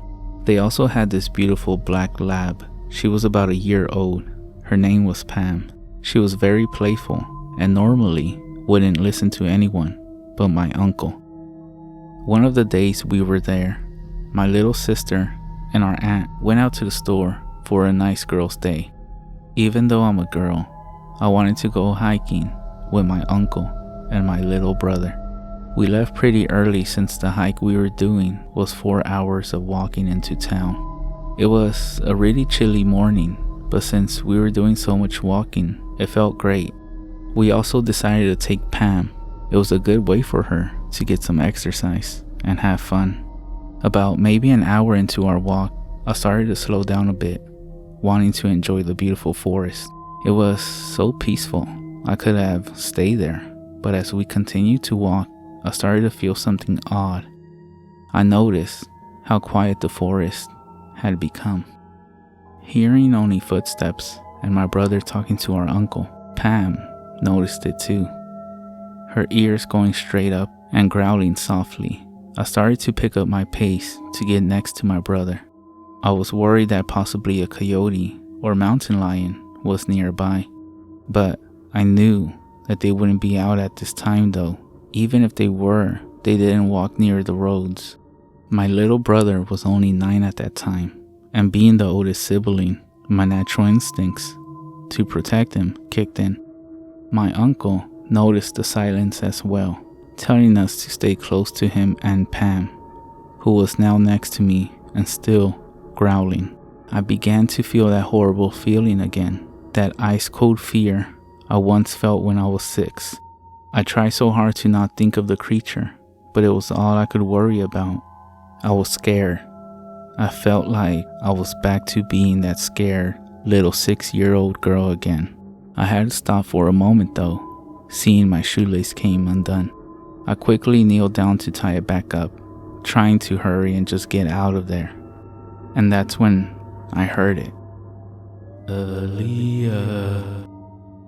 In that moment, my heart dropped into my stomach. My eyes were widened, and I could just feel myself start to shake from fear. It was right next to me. I heard it clear as day. I slowly turned my head, and there it was. That same red fox, still having those horrid yellow eyes, and that same demented smile. Only this time, I saw it much more clearly. Its fur looked so matted and disgusting. The smell it had was like rotten, decaying flesh mixed with garbage. Its limbs were much too long for a normal fox, the back legs bending completely the wrong way. Those eyes were still the worst thing about it, but now they looked emptier than I had remembered. I wanted to scream, to run, to cry, but I just couldn't. I was frozen as I was, too scared to even blink. Then I heard it speak again. This time, however, it had mimicked my little brother's voice. Found you. Before anything else could happen, Pam suddenly jumped in front of me and started to bark like mad, snapping and growling so aggressively that it scared me out of my frozen trance. When I looked back, it was gone. I used that moment to run over to my brother and uncle, who didn't see what I saw, as they were too far ahead now. But I heard my uncle start to pray and sing a song under his breath, keeping my brother and myself close to him. I was just too scared to even look back, so I just kept my eyes on the ground and refused to stop walking. Pam had stopped barking, but she was still growling and never left my side as we continued our hike. My little brother was a bit worried, but he just thought it was a coyote. When we finally made it into town, my uncle had called our aunt and told her to pick us up, saying something about how it wasn't safe for us to walk back. Thankfully, she did come and get us, but she was confused since we talked about that hike for days. On the car ride back, Pam never left me alone. She was right with me the entire time. She knew that thing was after me, and she was protecting me. I was very grateful that she was with us. Who knows what would happen if she wasn't. When we got back to the house, I was talked to by my uncle and aunt. I told them what happened and what I saw, and then they started to pray and check that all the locks were shut tight. My aunt started putting something around the doors. I now believe it was most likely ashes, but I never did find out. Unfortunately, this made our Christmas vacation cut short, as they were worried that I was not safe while still in the woods. We had to be taken home the next day. They made an excuse of how there was an emergency with a friend and that they had to help them out. I felt horrible that this Christmas was ruined, but once I did leave the woods, I truly felt safe again. Before they had to drive back home though, they told me that it wasn't my fault, and that lucky for all of us, it didn't hurt me or the other kids. It did make me feel a bit better, but it still brought up a lot of questions and worries. It was still around. How? Why? What did it want from me? Does it want my skin? My soul? Was I just going to be tormented by this thing forever?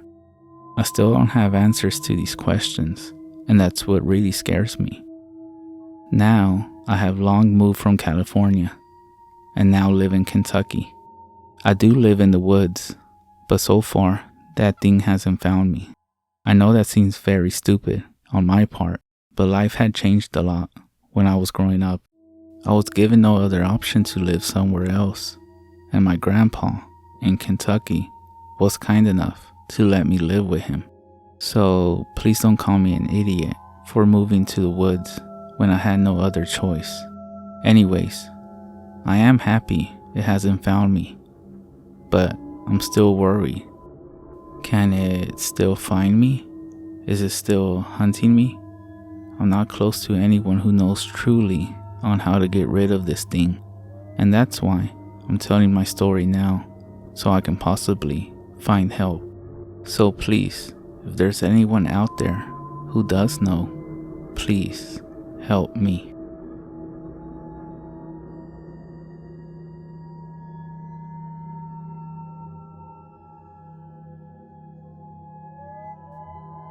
Alex, Jim, and I decided to go camping. We set up camp, decided to just drink and talk, and that's what we did all night. About anything and everything that came to mind. It was 3 a.m. and we were still chatting away until we heard something in the trees. Some kind of cracking sound. Could be a bird, said Jim. A big damn bird, I replied with slight confusion. Could be a monkey, joked Alex. We shared a laugh and ignored the sound and continued to talk. Another half hour had passed and the sound had completely stopped.